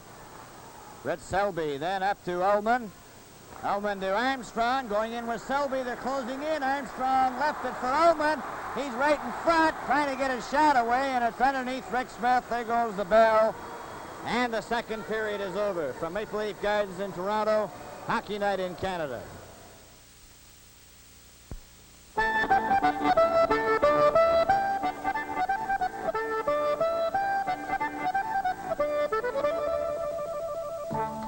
You're out in the town, and the scene set for spaghetti.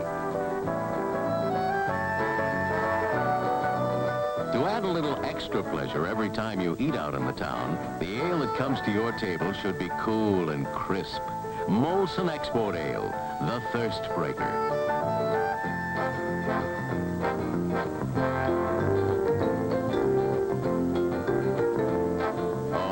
At your favorite steakhouse, there's a way to give a lift to the specialty of the house. Order the ale that tastes the way a fine ale should taste. Molson Export Ale. Enjoy a Molson Export Ale, the big ale in the big land. Cool, crisp taste. Have with us, well, one of my favorites, one of everybody's favorites, George Armstrong. And Chief, you've been playing sort of like the days of the old Stratford Flash lately. You're having a great season. Well, Ward, I can't consider anything a great season when you're on a club that doesn't look like it's going to make the playoffs. The only thing, I suppose if I scored 100 goals with the club didn't make the playoffs, I might say it was a great season. But other than that, pretty hard to consider it a good season. Well, now, for yourself, George, it's an unusual feeling. You were captain for the Leafs for so long, and to come back and you did relinquish that position and find someone else as the captain. Well, no, I didn't find it unusual, Ward. I think that if anything has helped me to play as well as I have, you know, I think it's been the fact that I haven't been captain. I haven't had the extra responsibilities of being captain, and I think that to see the captain, you know, the fellow who wears it now at Evakian, is the logical fellow who should be wearing it, even with me on the hockey team, because he's the type of player that picks up your team, skates good all night. Is a real, you know, he's one of the stars of the game and one of the fellows that should be wearing the seat. But there is a pressure to being captain, isn't there? Well, I think there's a certain amount of pressure, and I think that I found it a little bit lighter this year without him. Well, now take this team this year. Mathematically, they're still in, but it doesn't look like they're really going to make the playoffs. But has this young defense come on as much as expected? Well, I think that our defense has come on a little bit. Everyone has come on and learned a little bit of National Hockey League style of defense. But they haven't come on perhaps as well as a lot of people or a lot of fans might like them to come on. And I think the reason for that is that they're all young fellas, and my theory about the thing is that you can't put young people, you know, you can't put all young people in and expect them to carry the load for you. I think that if those young fellas were playing with one veteran each, all of those young fellas would be playing even, you know, a little bit better than they're playing now. George, in March, is it too early to decide what you're going to do next year or not? Well, it is a little bit early, Ward. This season's not over yet, and as you say, it's a mathematical chance to make the playoffs, but I think most people in this country buy sweepstake tickets, and they all hope, so we're kind of hoping to. Do you ever want to get into coaching, George? I've often thought of it, Ward, and I really don't know. If there was an offer, I'd have to see what the offer was. Thank you, George Armstrong. Continued good luck to you. Last week, Hockey Night in Canada showed you the hockey player that scouts generally consider the best junior in the East. That player was Gilles Perreault of the Montreal Junior Canadiens. Tonight, Hockey Night in Canada takes its cameras to the West to look at the top choice out there, Reg Leach of the Flin Flon Bombers. About 500 miles northwest of Winnipeg lies the small mining town of Flin Flon. This diminutive hamlet houses one of the most promising junior hockey players in the game today, 19-year-old Reg Leach. Leach comes from Riverton, Manitoba, not too far from Winnipeg. He migrated to Flin Flon when he was 16, and he's played all his junior hockey for the Flin Flon Bombers of the Western Hockey League. During this visit to Flin Flon, several people were approached to ascertain the possible future that Leach has in professional hockey. Pat Janelle is the youthful coach of the Flin Flon team, and here he talks about this scoring sensation from the West. Reg Leach has terrific potential. I think he'll be the first or second draft choice this year in the NHL. As a scorer, he's been 4 years the top scorer in the Western Canada Hockey League. The first year, he scored 67 goals at 16 years old. Next year, he was 17 years old. He scored 87 goals, broke Fran Huck's record. Ron Butlin, president of the Western Hockey League, is as enthusiastic as any about the potential this young man has. He has great natural ability, a great talent for a young fellow. He can fire the wrist shot, he can fire the slap shot. He's big, aggressive, he doesn't mind the heavy going. Last year, Leach suffered a very serious shoulder injury and was out of action for some period of time. It took 6 weeks for another player to overcome him in the scoring race in the league. He was that far ahead at the time. At the end of the season, he entered in the playoffs, and in the playoffs in our league, he's averaged 2.5 goals per game, and of course this year he's been once again scoring at a great clip. Perhaps the most enthusiastic and certainly the most attractive fan of Reg's is his young wife, Isabel. She's a practicing physiotherapist at the 2 hospitals in town and seems to enjoy the suburban life the town offers. In talking with her, we found she has every confidence in Reg's future and is anxiously awaiting his debut in professional hockey. Reg has a lot of enthusiasm for hockey. It's his whole life. In the summertime, all he talks about is when the ice is going to be back so he can get practicing again. I'm from a small town, Roblin. It's about halfway between here and Winnipeg, so I haven't had much problem adjusting to Flin Flon. Reg Leach came to us when we had the Detroit sponsorship in. He's from a small town in Riverton. Joe Mandela, who was a Detroit scout, and Dan Summers, who was a Detroit scout, sent him up to us when he was 16. The junior hockey team is strongly supported by the 11,000 inhabitants of Flin Flon. On this particular night at the arena, 2,500 people were in attendance to see the Bombers play the Edmonton Oil Kings. His greatest asset is his skating and shooting. He has a tremendous shot, and his skating, he can break and leave a forward behind in 3 or 4 spurts. He's down the other end of that rink, and this year he's come a more all-around hockey player.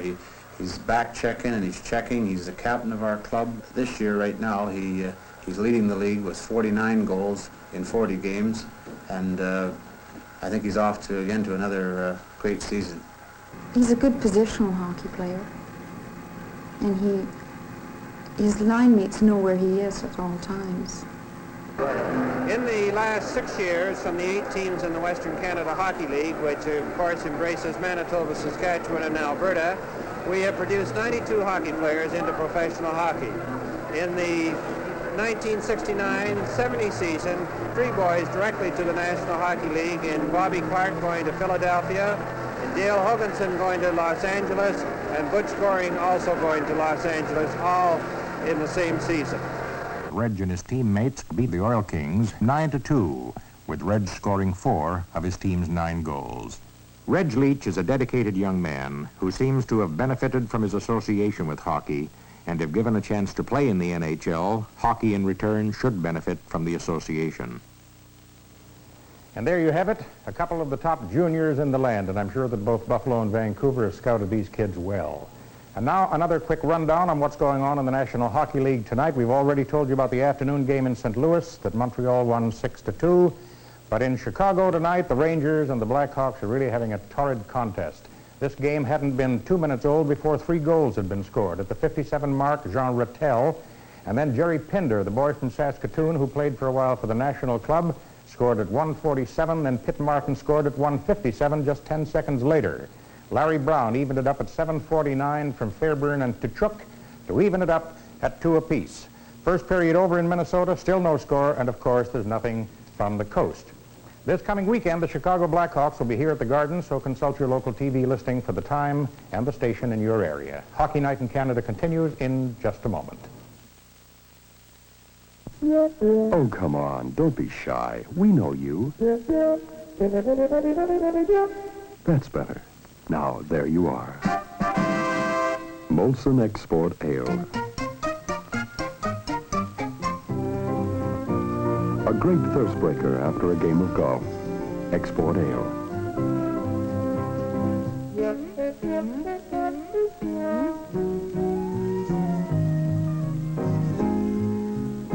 A welcome addition to your favorite meal. Export Ale.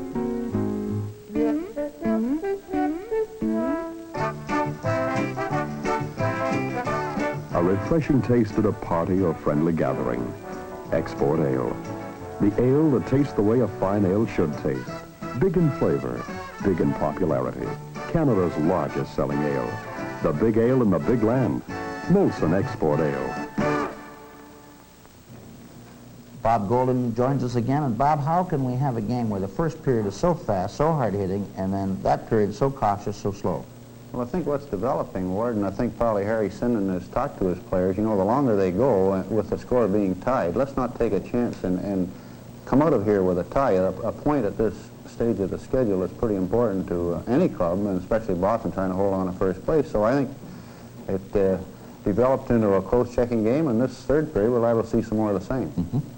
Now, on our first highlight, we see a little wide open play with Ricky Lee coming out of the Toronto end and setting up Britt Selby. And Selby is fairly wide open. He manages to get away a pretty good shot, and Eddie Johnson makes a nice stick save here just as Murray Oliver's cutting in for that rebound. If he had left that puck there in front of him, Murray Oliver probably would have poked it over top into the net, but it was set up well by Ricky Lee, and as I say, Selby didn't get a full shot away, but he got enough at it that it could have gone in. Fine save by Johnson. And on the second highlight, we see that Boston power play, not quite the same cast of characters. This time, Sinden's using Derek Sanderson's line with Wayne Carlton, but watch this play right here where Espo controls that puck on Ricky Lee, fans on the shot, and how Sanderson missed that open net after Hodge had a belt at it and Carlton had a belt at it. But right here is where this is Espo at his best, I guess. You know, he drags that puck on Rick Lee. Rick is coming out to block it, and he kind of fans on it here, and it goes to the big fellow there, and then Hodge has a poke at it, and here it's wide open, and Sanderson shovels it by that open side of the net with Bruce Gamble well out of his net. He broke our tradition. Usually when you're a guest on the show, the night you score. He should have won again, maybe get one in the second or the third period. We only give a guy one chance. Well, he missed it. He missed it. That, as I say, that could have put Boston in front 2-1. At that stage of the game, they may have been very tough to catch for Toronto.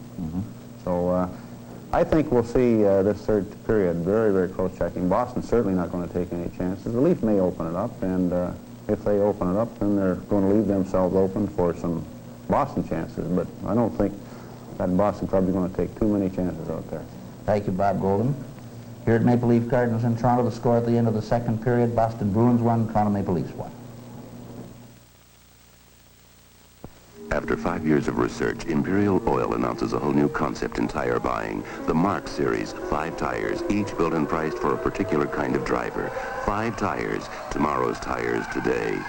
The City Tire, safe, sure, for 15,000 miles and more. Atlas Mark I, great value from $21.95. The Polyester Tire, built for more wear, quality, and traction for any road. Atlas Mark II. 20,000 plus miles of tire from $24.95. The hard driving tire, built especially for people who really depend on their cars. Atlas Mark III, 25,000 or more miles of safe driving from $29.95. The high performance tire, built for high performance cars. Demand a lot from your car, expect a lot from the Atlas Mark IV. 35,000 miles or more from $39.95. And finally, the top-of-the-line tire, the incredible radial you can punish for over 50,000 miles. Atlas Mark V. From $49.95 and worth every cent. 5 tires, each with the right combination of durability, safety, and price to give you more value for your money. 5 tires, the Mark series. One of them was built for you. Your participating SO dealer can help you pick the right one. Talk to him. He has the tires of tomorrow, today. There's the score. Boston 1, Toronto 1 as the teams come up the ice now for the final period. And the goal scoring was confined to the first period. Floyd Smith from Ullman and McKinney at .414 is third of the year. And Johnny Busick at .729 is 27th from McKenzie and Esposito. Boston outshot Toronto in the first period 12-7 and 14-13 in the second period. There were 4 penalties in the first period, 3 to Boston and 1 to the Leafs. In the second period, 2 penalties, both of them to the Maple Leafs. For this final period, the Boston Bruins with Ed Johnson in goal defends the north end of my left. Bruce Gamble at the south end of the right for the Maple Leafs. Derek Sanderson will start at center ice for the Boston Bruins. Eddie Westfall on the right wing. Now they're making a change, and Sanderson has been replaced, and Esposito will start. Esposito, Hodge, and Marcotte. Alman, Henderson, and Ellis. Lee and Glennie, Orr and Orig. Ellis back to Lee. Lee's pass for Ullman over on the right side for Ellis, who's over the line. Centered it for Henderson, and Hodge had him too well covered. Knocked out the center ice, pass back to Henderson. Henderson took a long shot, the rebound off the boards. Marcotte knocking it back to Orr. Orr starting out.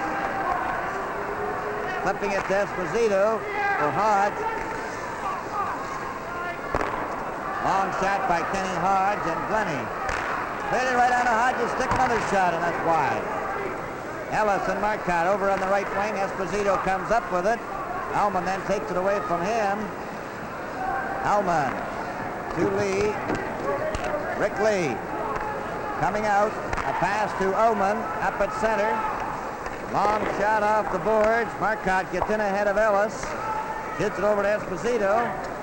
Back to Marcotte. Marcotte over the blue line up at center. Skated off by Ellis. Knocked into the Leaf zone, and it's Glennie back for it.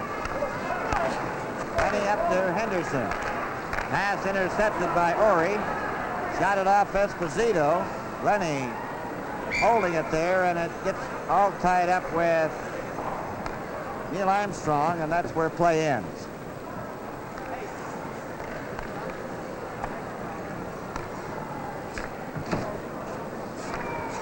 Score is tied 1-1.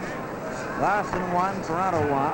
And there's Derek Sanderson now at center ice with Westfall on the right side and Carlton on the left. Gallows Smith and Rick Smith on the defense. Rick Smith trying to come out. Stopped by Keon, then gets it back again over the line. Pillick skates them off, knocked them down. Enter is knocked into the boards. Play is called. And we'll have a face-off in the lead zone to the left. Spencer going over to get a new hockey stick. Playing out there with Keon and Pulford.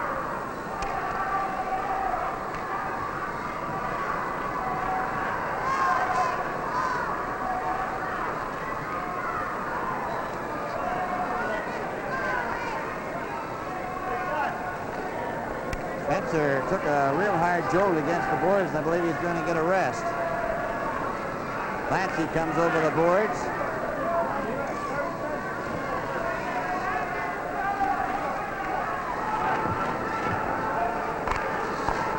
Keon got the draw. Pellet goes back of the net over to the side. Takes a backhand, knocked it down the ice, going right on the net.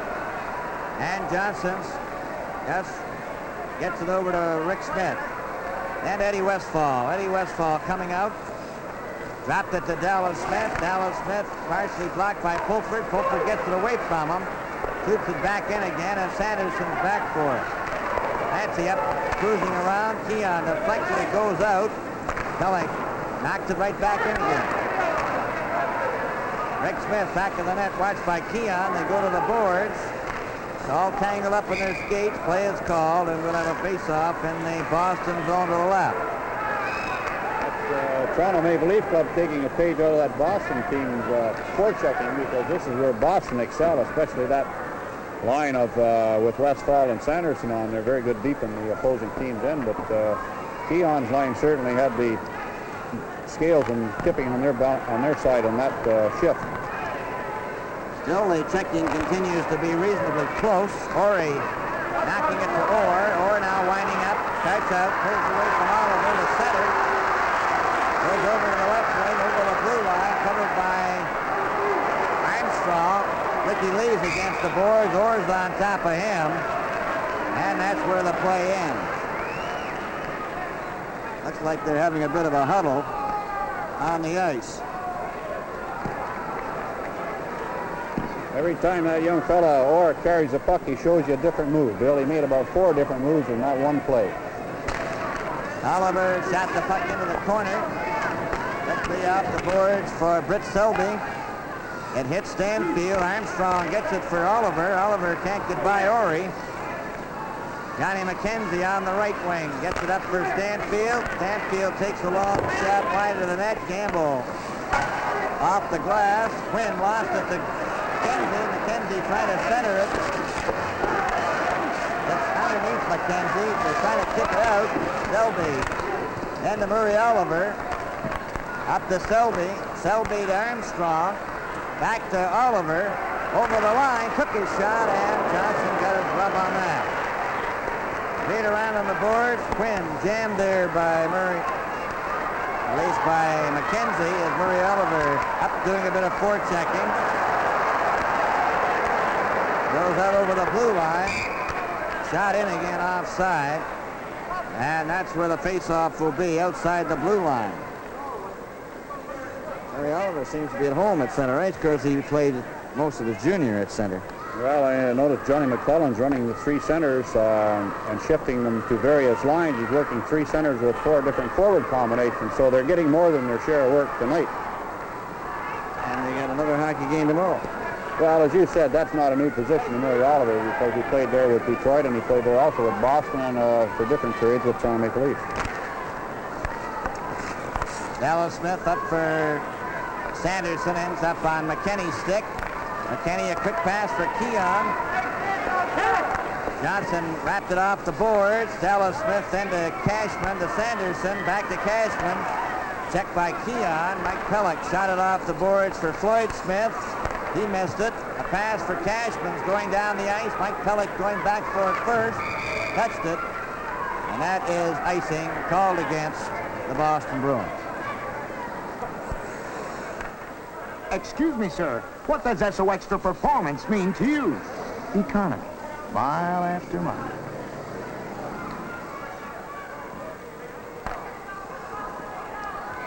Face off in the Boston zone. Johnson said something to Cashman to cover Clancy. There's a jam up in front of that Boston goal there, 3 of them. Sanderson got the draw, took Keon out of the play, and it's Dallas Smith. For Sanderson, flipping it out. Cashman back to Sanderson, over the line. McKenny chopped it down the ice. Going over the red line into the corner. Rick Smith will touch it, and that's icing called against the Leafs. 15:46 remaining in the hockey game, and it's a 1-1 tie.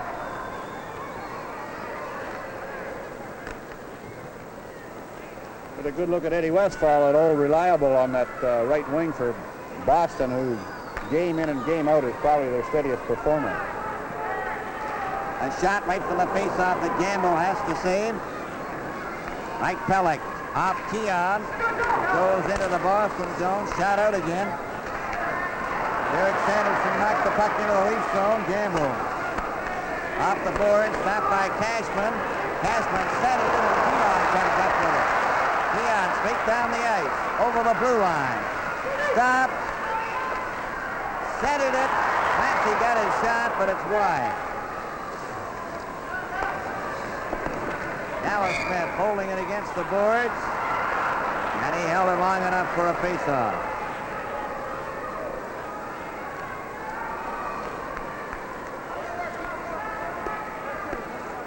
Well, there's something you don't see too often in Maple Leaf Gardens, signs for both Boston and Toronto.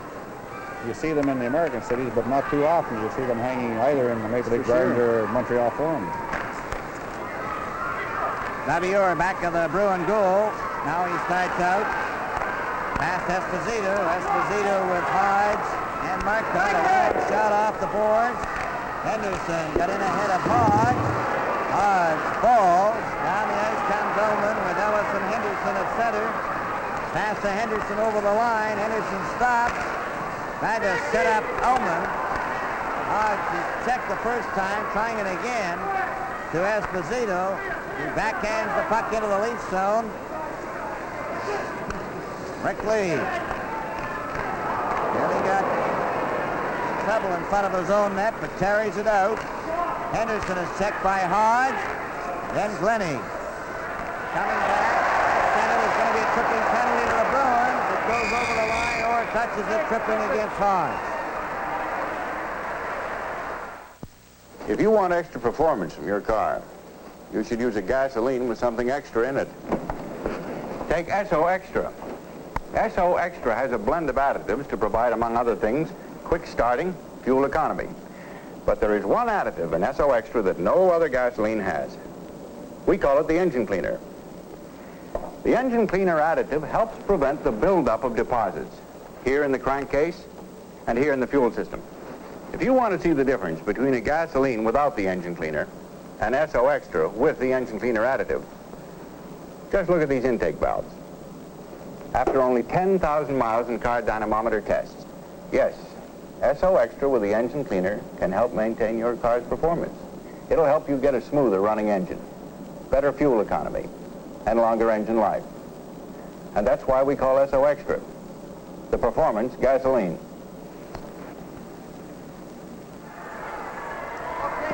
Hodge in the penalty box, number 8, for tripping. Well, there's that play he was called on. As he pulled it just right there, he lifted his stick and pulled him down with his foot. A shot by Keon. It's right on. Ellis in front with a backhand, and it's stopped by Orig, who dropped down in front. 14-13 remaining in the hockey game. It's a 1-1 tie. That's a play you'll see Don Orig pull quite often. Billy's very adept at blocking shots in front of that Boston net. On the face-off, it's back to Keon again. Into Ullman. His shot, Henderson. Goes to Henderson again. Out to Keon. Off the boards to McKinney. He shot it around back of the net. Henderson's got it. Back to Ellis. Out to Keon. Keon shoots. Henderson shoots another one. And scores! On his third try. Oh, Henderson finally put it in the net. There's a play where Eddie Johnson made 2 consecutive saves, and that puck coming back to Henderson each time. Here's the first one. He stopped from here with his hand. The puck comes back to Henderson again. And he finally gets it up and just under the top crossbar. But after Johnson... Toronto goal scored by number 19, Henderson. Assist number 14, Keon, and number 6, Ellis. The time, 6:10. Toronto Maple Leafs 2, Boston 1.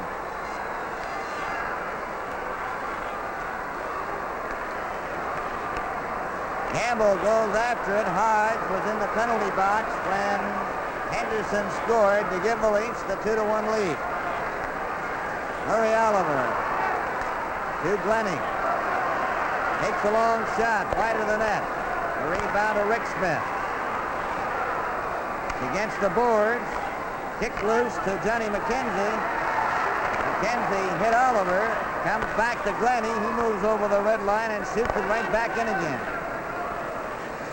Dallas Smith, checked by Oliver, he sent it out in front. Rick Smith got it again. Way up the ice at center. got it into the Leaf zone. Gamble lets it go. Armstrong covers up with Glennie. Glennie still has it. Into Armstrong. To Murray Oliver. They get tangled up. Johnny Gibson kept it in. Then Oliver has to get it out. Stanfield back to Dallas Smith. Gamble stopped that. Rick Smith lets one go. That hit a leg. Gibson was poke checked by Murray Oliver. Long pass to Armstrong. Shoots the puck into the Boston zone and back for it. Rick Smith ahead to Johnny McKenzie. Down the right wing at center. 2-1 for the Maple Leafs. A long shot, and that one deflected. And Gamble wanted to get out of position. McKenzie fights for the puck to Busick. Centered, and it comes back to Dallas Smith. Two Leaf players fall in front along with McKenzie. They try to dig it out. Keon does the Pooper. Rick Selby, one man back. Pooper closing in. He shoots, and he shot it wide. Keon then to Pooper again. Back to McKinney. Right in front of the net. Hooper knocked it down but couldn't get his shot. Stanfield back at center ice as they open up. Stanfield shoots high. Spencer and McKenzie bump together. Spencer gets the pass. There's going to be a penalty here.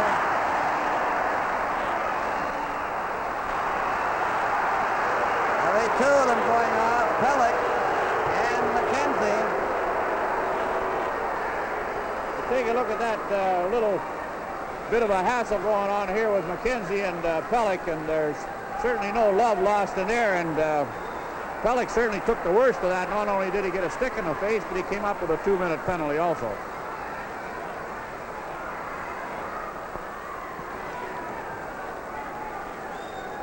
So the teams will play five-a-side. Boston penalty to number 19, McKenzie. 2 minutes for high sticking. Toronto penalty to number 4, Pellick. 2 minutes for interference. The time, 8:13.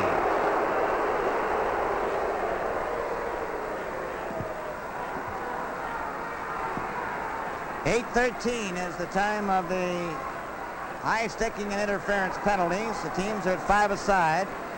Keon has gone to the Leaf dressing room. Quinn.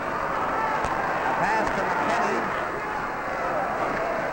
Back of the Leaf goal. Toronto leading 2-1 with 11:38 to go. McKinney for Pulford. Pulford gets away at center.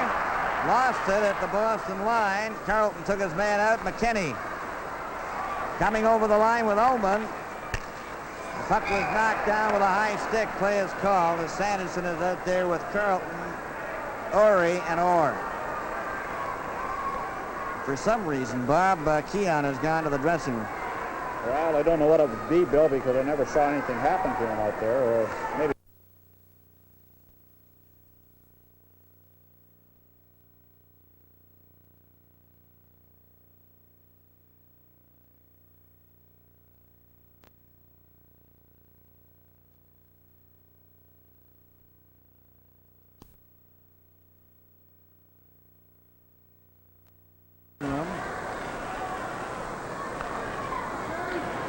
Quinn. Pass to McKinney. Back of the Leaf goal. Toronto leading 2-1 with 11:38 to go. McKinney for Pulford. Pulford gets away at center. Lost it at the Boston line. Carlton took his man out. McKinney coming over the line with Ullman. The puck was knocked down with a high stick. Play is called as Sanderson is out there with Carlton, Orig, and Orr. For some reason, Bob, Keon has gone to the dressing room. Well, I don't know what it would be, Bill, because I never saw anything happen to him out there, or maybe get some word on him. Orr. Back of the net. Now it's Orr at the blue line, up at center. Over the line, and it's Quinn going back for it. Pass up to Pulford. Pulford up at center. Pass over to Ullman. Ullman trying to get a whack at it. Brought down the ice by Orr at center. Over the line, gets by Quinn into the corner. Back of the net. Trying to center it. Orr's got it again. Still in the Leaf zone. centered? He does. Quinn is there. And he shot it out to center ice off Orr, and it's Pulford for Ullman. Ullman can't get loose. Now here's Orr coming again. 10:24 remaining as Carlton comes over the line. He took his shot, and it's wide. Ronnie Ellis just shoots it out to center ice. Orr is there. Bruin trying to put on the pressure now for Sanderson. Broken up by Murray Oliver.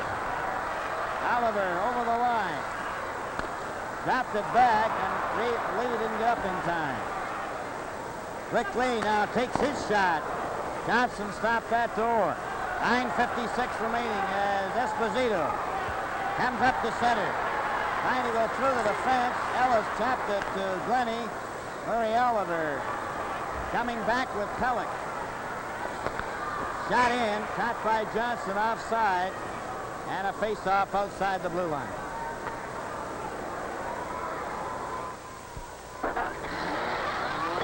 Wherever you drive in Canada, you'll find Esso close by.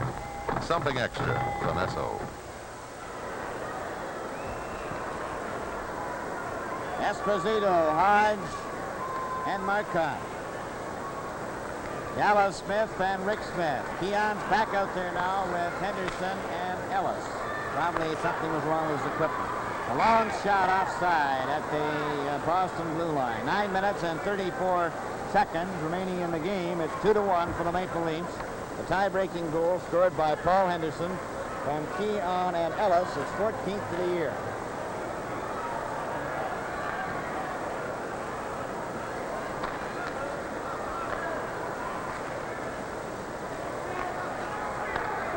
Puck goes into the corner in the Leaf zone.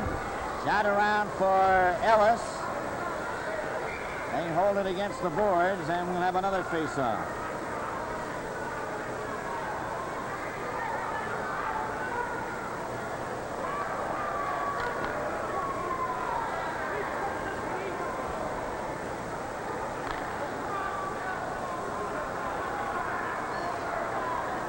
Keon facing off with Esposito. Now with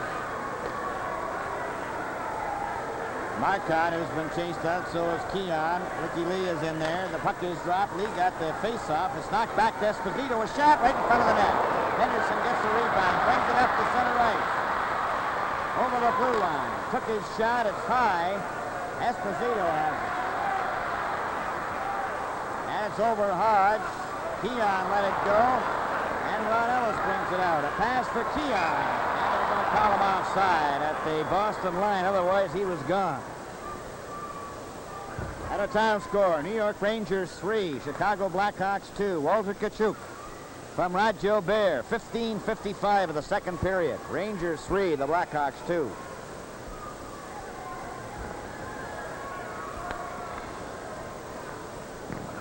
Oliver, Selby, and Armstrong facing Stanfield, McKenzie, and Busick.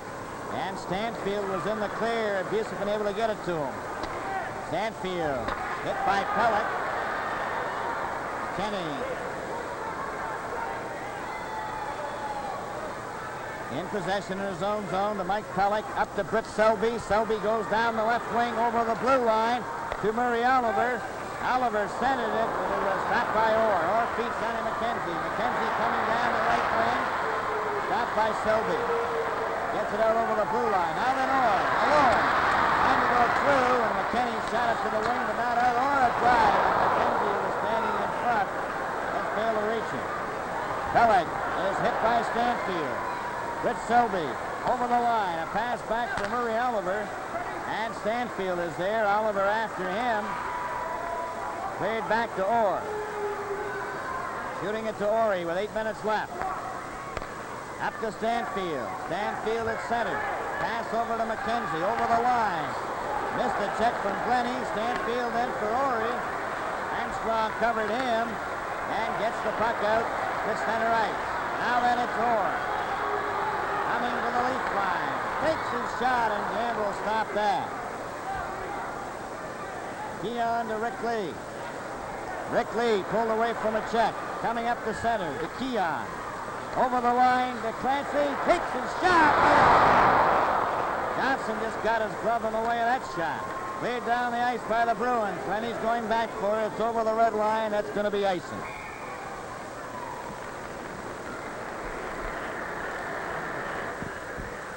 Excuse me, ma'am. What does SO Extra performance mean to you? Power.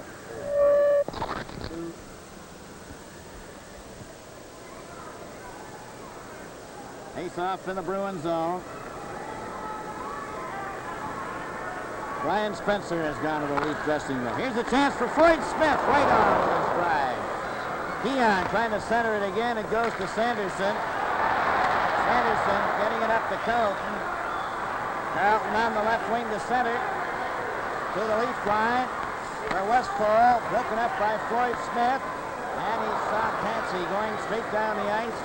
And he failed to catch him on it. And it'll be icing called against the Maple Leafs. Next Saturday, 1 week from tonight, Hockey Night in Canada returns with a game between the Philadelphia Flyers and the Montreal Canadiens from the Forum in Montreal. Of course, at this point in the season, each game is most important, so be sure to be in hand for that one. Face off in the Leafs zone to the right.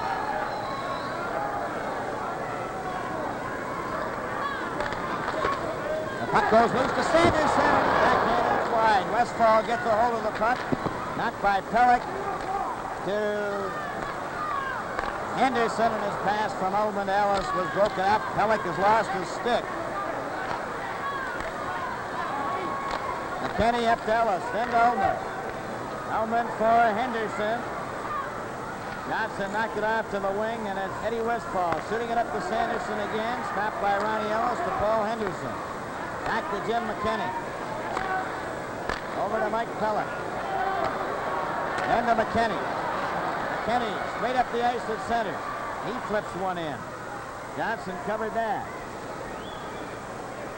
Brought back by Rick Smith to Westfall. Back to Rick Smith into the Leaf zone. Pellick trying to take him out of the play. Sneaks him off. McKinney drags the puck along the board. Gets it away from one check. Ellis is jammed there. They go to the boards. Play is called. Face-off will be in the Leaf zone to the right. 5 minutes, 48 seconds to go. Further out of town score, Nestorenko has tied it up for the Blackhawks from Pitt Martin and Magnuson at 18:38 of the second period. I say Wayne Carlton certainly showed his displeasure on that quick whistle after he dug that puck out of that muddle over in the corner. Quick whistle by the referee. Oh, that's one goal, and that just missed the target. Selby gets it up the center ice. Flip right back again by Glenny with Murray Oliver. Checked by Orr, then it's Glenny over again. His weak shot stopped by Orr. Orr gets it over to Orig. And it's Rick Lee against the boards with Esposito. He kicks it loose. Tries to pull away from him. Gets it up to Britt Selby for Murray Oliver. He just flips it into the corner. Orr goes back for it. Trying to pull away from Selby. He does. Straight up the ice for Hahn. Two Leaf players fell together. Oliver and Glenny. And Oliver is slow to get up. So is Glenny. Oliver is on his skates. They crisscrossed and attempted to stop that pass for Hodge. They did so, but they really... Here's a look at that hit. Murray Oliver sliding and just getting Glenny on that outside leg after Glenny had made a fine save on that pass. Bobby Orr trying to set Ken Hodge up, and Murray Oliver really took him out of the play. Jim McKinney. A pass up for Pilford. That was behind him, so it's going over the red line, and icing will be the call against the Maple Leafs with 4 minutes and 50 seconds left. Toronto Maple Leafs 2, Boston 1.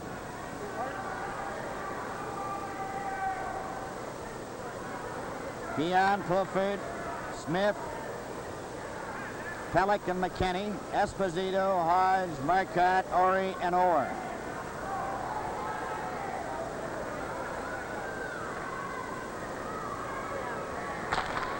Leafs get the draw.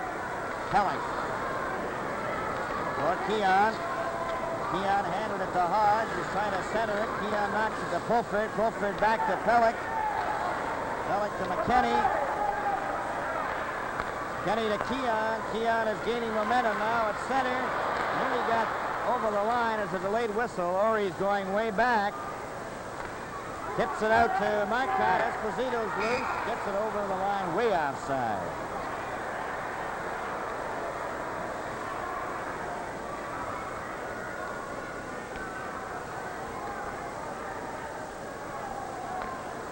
Four minutes, 21 seconds to go.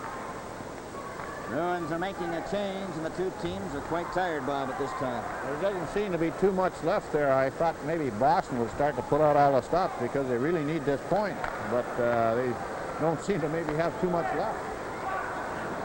It's McKenzie over the line to Stanfield. Stanfield to the backhand. Here's a chance for Dallas Smith right in front. Stanfield just failed to put it in the open side. Laid down to center ice, and the Bruins now starting to work as they clear the puck down the ice, but it's going over the red line again, and it'll be icing against the Bruins. Stanfield had a great chance. I wonder at that type of play, trying to deflect it, but I guess he didn't have too much time other than to try to poke it in. This Freddie Stanfield, I would say he's the key man on Boston's power play, Bill, and I think he could be in for his most productive season. Paul Henderson's goal at 6:10 of the final period as the Leafs leading 2-1 with 3 minutes and 54 seconds remaining. Rick Smith off the boards to Busick to Stanfield over the line, checked by Glenn. Then he just failed to get away, grabs at Rick Smith. It's back over the line for Stanfield to Busick, and it hopped over his stick. Ryan Glenny. Pass to Ellis. Tipped it to the blue line, but no further. Orig up to Johnny McKenzie. Here's Stanfield and Busick. Busick closing in, centered it, and Stanfield shot wide. Busick gets it back to Dallas Smith. The shot to McKenzie, trying to center it.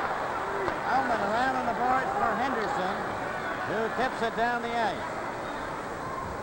3 minutes and 6 seconds. John Amico took another ride as he fell. The linesman. Johnny McKenzie to Dallas Smith again. He gets it over the line. Armstrong's going back for it. 250. A pass for Ullman is deflected out over the blue line. Rick Smith to Dallas Smith. Gives it to Busick. To McKenzie. They're closing in. The shot. That's wide. It's Anderson takes it wide. And hit Henderson on the ankle. And he limps as he leaves the ice. Esso Uniflow, the super premium all-season motor oil, protects your car and your new car warranty. It's warranty approved from Esso. We have 2:36 left. Johnson has been looking over at the bench to Harry Sinden. I wouldn't be too surprised, Bob, as you pointed out to me while we were waiting, that he's coming out of there. The Leafs are leading by a score of 2-1. It's chopped out past Orr. 2:28 left. It goes over on the left side to Orig. Orig takes a long shot. The rebound to Gamble. To Pellick. They get mixed up. Then Keon goes after it. Clears it up for Selby, who gets it out. Orr stops it there. He's coming right back in again. Took his shot. Oh, Gamble just shot out with his glove. Down to the ice went Cashman with Pellick. They hold it for a face-off in the Leafs zone to the left. 2:05 left. Cashman went sailing into the boards pretty hard. There's been some real good collisions along the boards this period. I think Pellick probably hurt himself. He's leaving the ice there long before his shift is up. There's that collision right there, and Pellick went in probably a little harder than Cashman, although he seemed to take it on his shoulder.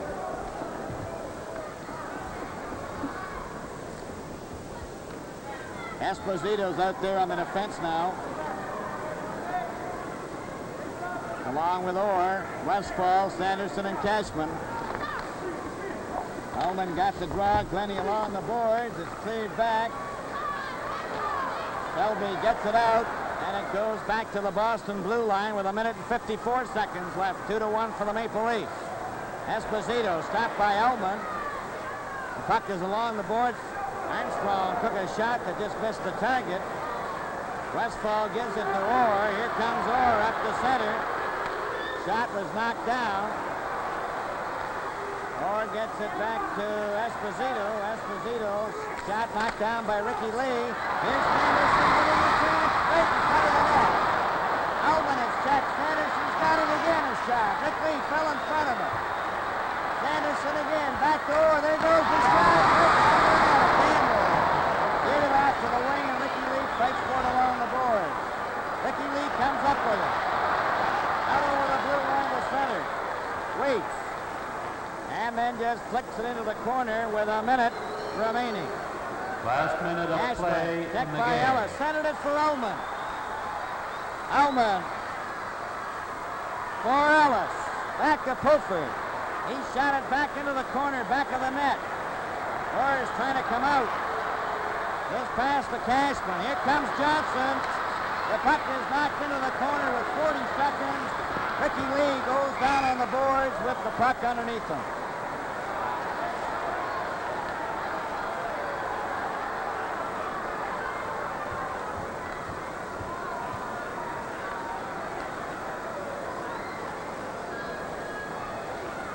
Ricky Lee's getting up slowly in the corner. He was jammed in there pretty hard.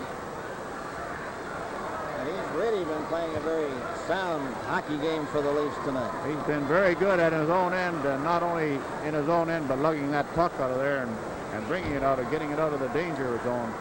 But we're going to see a real wind-up finish here, Bill, with that Boston goal empty. And Harry Sinden is talking to Phil Esposito over there, and I would imagine that this is, you know, this could come down to probably being the most important face-off in the Boston season if they could pull a tie out of here and ensure themselves a point in that fight for first place. Right, Bob, there's no tomorrow, and the Bruins need everything they can get because there's 5 of them battling, and very little separates the teams. Sanderson, Esposito, Hodge, McKenzie, Busick, and Orr. And that's quite a bunch of hockey players out there. From the face-off, it comes back to Orr. There's the shot. It hit Fulford, went to the corner. Hodge took a drive. Campbell stopped that. Hits back to the net. Glennie fell in front of Busick. Keon gets a hold of it. Wrapped it to the blue line and out. A race for it. Orr shot it into the Leaf bench with 22 seconds. Well, I tell you, Bill, there's nothing like an empty net to bring the crowd up on their feet. And this is probably the most excited this gang has been at this game tonight. Just that sound is almost deafening when the Toronto, Davey Keon got that puck near the Toronto blue line and dumped it over. Toronto 2, Boston 1, 22 seconds left. Here comes Johnson back out again, and McKenzie goes off the ice.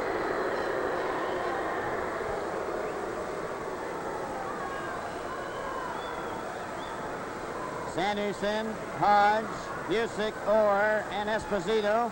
The Leafs got the draw. Keon knocked it back to the blue line. Ricky Lee tries to hold it there. He does.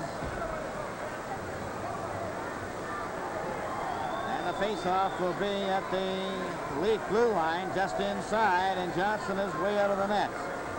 Now he's going to leave. Johnny McKenzie is back on the ice. 15 seconds left. Puck is dropped. It goes to Glennie. Glennie shot it off the boards, but not out. McKenzie stopped it. Falling in front of the drive was Ricky Lee. Glennie shoots it out over the blue line with 3 seconds left. It's Orr trying to get it over the line. The bell goes. The game is over. And the Toronto Maple Leafs defeat the Boston Bruins 2-1. Just a moment, our 3-star summary. This is Sita with a nose that can pick up the scent of salmon from 20 paces. And this is Stretch and Seal, a new kind of food wrap from Esso Research. We've put new Stretch and Seal between the cat and the salmon. Stretch and Seal has been placed on this container to show how effectively it stretches to seal airtight. See how it stretches? Sita can't even smell the tasty salmon from inches away. Now see what happens when we remove the Stretch and Seal wrap.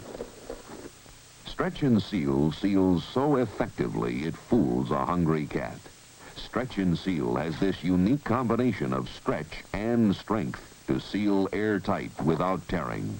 Get strong, stretchy Stretch and Seal next time you buy food wrap. It's available in all food markets. Stretch and Seal, new from Esso Research. Ladies and gentlemen, here are the 3 stars of tonight's game selected by Foster Hewitt. The first star, Bruce Gamble.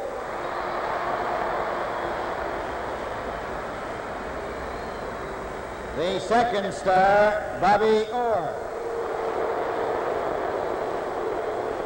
And the third star, Rick Lee.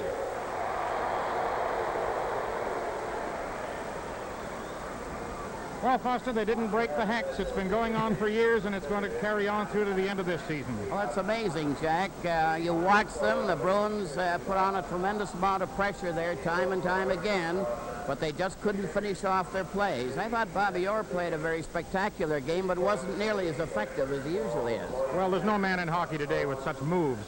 Here is Paul Henderson's goal, and some people might consider this one of the garbage goals, but it's just the nature of this game where so many people were in front of so many nets on so many occasions. He had about 4 whacks at it, I think, Jack. He was standing. It was really a rebound on a shot, and he whacked at it there 2 or 3 times before he finally knocked it past Ed Johnson. But there's the shot that comes from well out, and Henderson is standing right off the goalkeeper there, as you see, and it's bounced off Ed Johnson a couple of times, and he finally made it count. Well, this is one of those games where there's so little difference between the goaltending. Johnson played equally as good a game as Gamble, but Gamble happened to be on the winning club. That's right. I thought Busick played an excellent game for the Bruins. It was between Orr and Busick, as a matter of fact, and in the choice. In fact, in the first 2 periods, the 2 goalkeepers, I thought, were the key people, but it changed in the latter part. Foster, do you think psychology plays a role in a game like this, where the Bruins know that after 3 seasons they can't win a game in Maple Leaf Gardens, and the Leafs, on the other hand, know this and are up for it? Well, it's pretty hard to say. There's a certain spell that you have when you come into a certain rink. I know the Leafs, a number of years ago, couldn't win a game in Boston. And that's the way it goes, but you never can tell what it is. But one thing about it, the Bruins won those 2 playoff games here last year, so that's quite different. Thank you, Foster. Hockey Night in Canada continues in just a moment. People who drive have different ideas about performance. Performance to me, man, it's good gas mileage. Performance means instant starting. All year round. Performance, powerful acceleration. Performance, it's a quiet running engine. Performance, to me, it's economy. Performance is a surefire start. Performance is longer engine life. Performance is what Esso Extra is all about. Only Esso Extra has the engine cleaner. The engine cleaner additive helps prevent the buildup of harmful engine deposits, helps maintain better overall engine performance. Esso Extra, the performance gasoline. 3 stars once again, Gamble, Orr, and Lee. Boston outshot Toronto 42-31. Other games, early in the 3rd period, New York, Chicago tied up 3-3. Montreal won this afternoon. Minnesota leading Pittsburgh 1-0. No score, of course, from the Los Angeles game. Looking now at the standings in the East, Boston stayed stationary. This game not final, of course. They could pick up 1 point if it remains a tie. Detroit didn't play today. Montreal picked up 2. Toronto picked up 2. Looking at the other division, no change there, really. St. Louis still way out in front. Pittsburgh 2nd. Philadelphia 3rd. Oakland and Minnesota in the big fight. Should Minnesota come through and win tonight, they will move ahead of Oakland. And, of course, Los Angeles where it was. Now, on Wednesday, the Blackhawks are here. Next Saturday, the Flyers in Montreal. Final score, Toronto 2, Boston 1 from Maple Leaf Gardens. Ward Cornell, good night, everyone.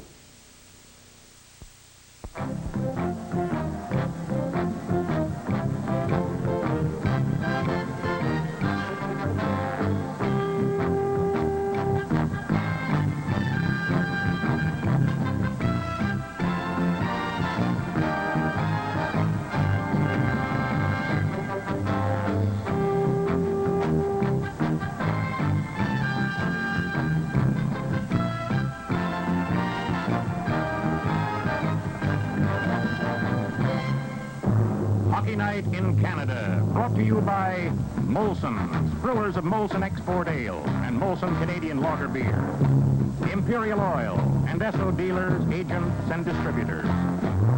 And Ford, the better idea company with better products for you. Hockey Night in Canada is protected by copyright. Unauthorized reproduction by any means, in whole or in part, is not permitted.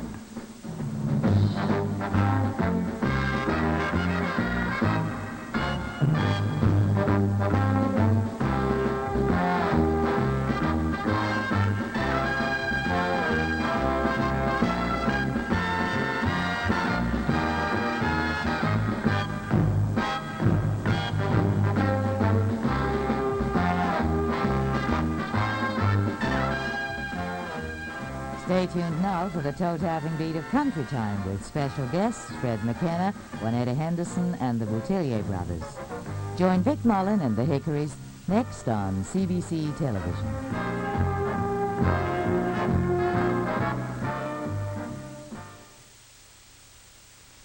This is the CBC Television Network.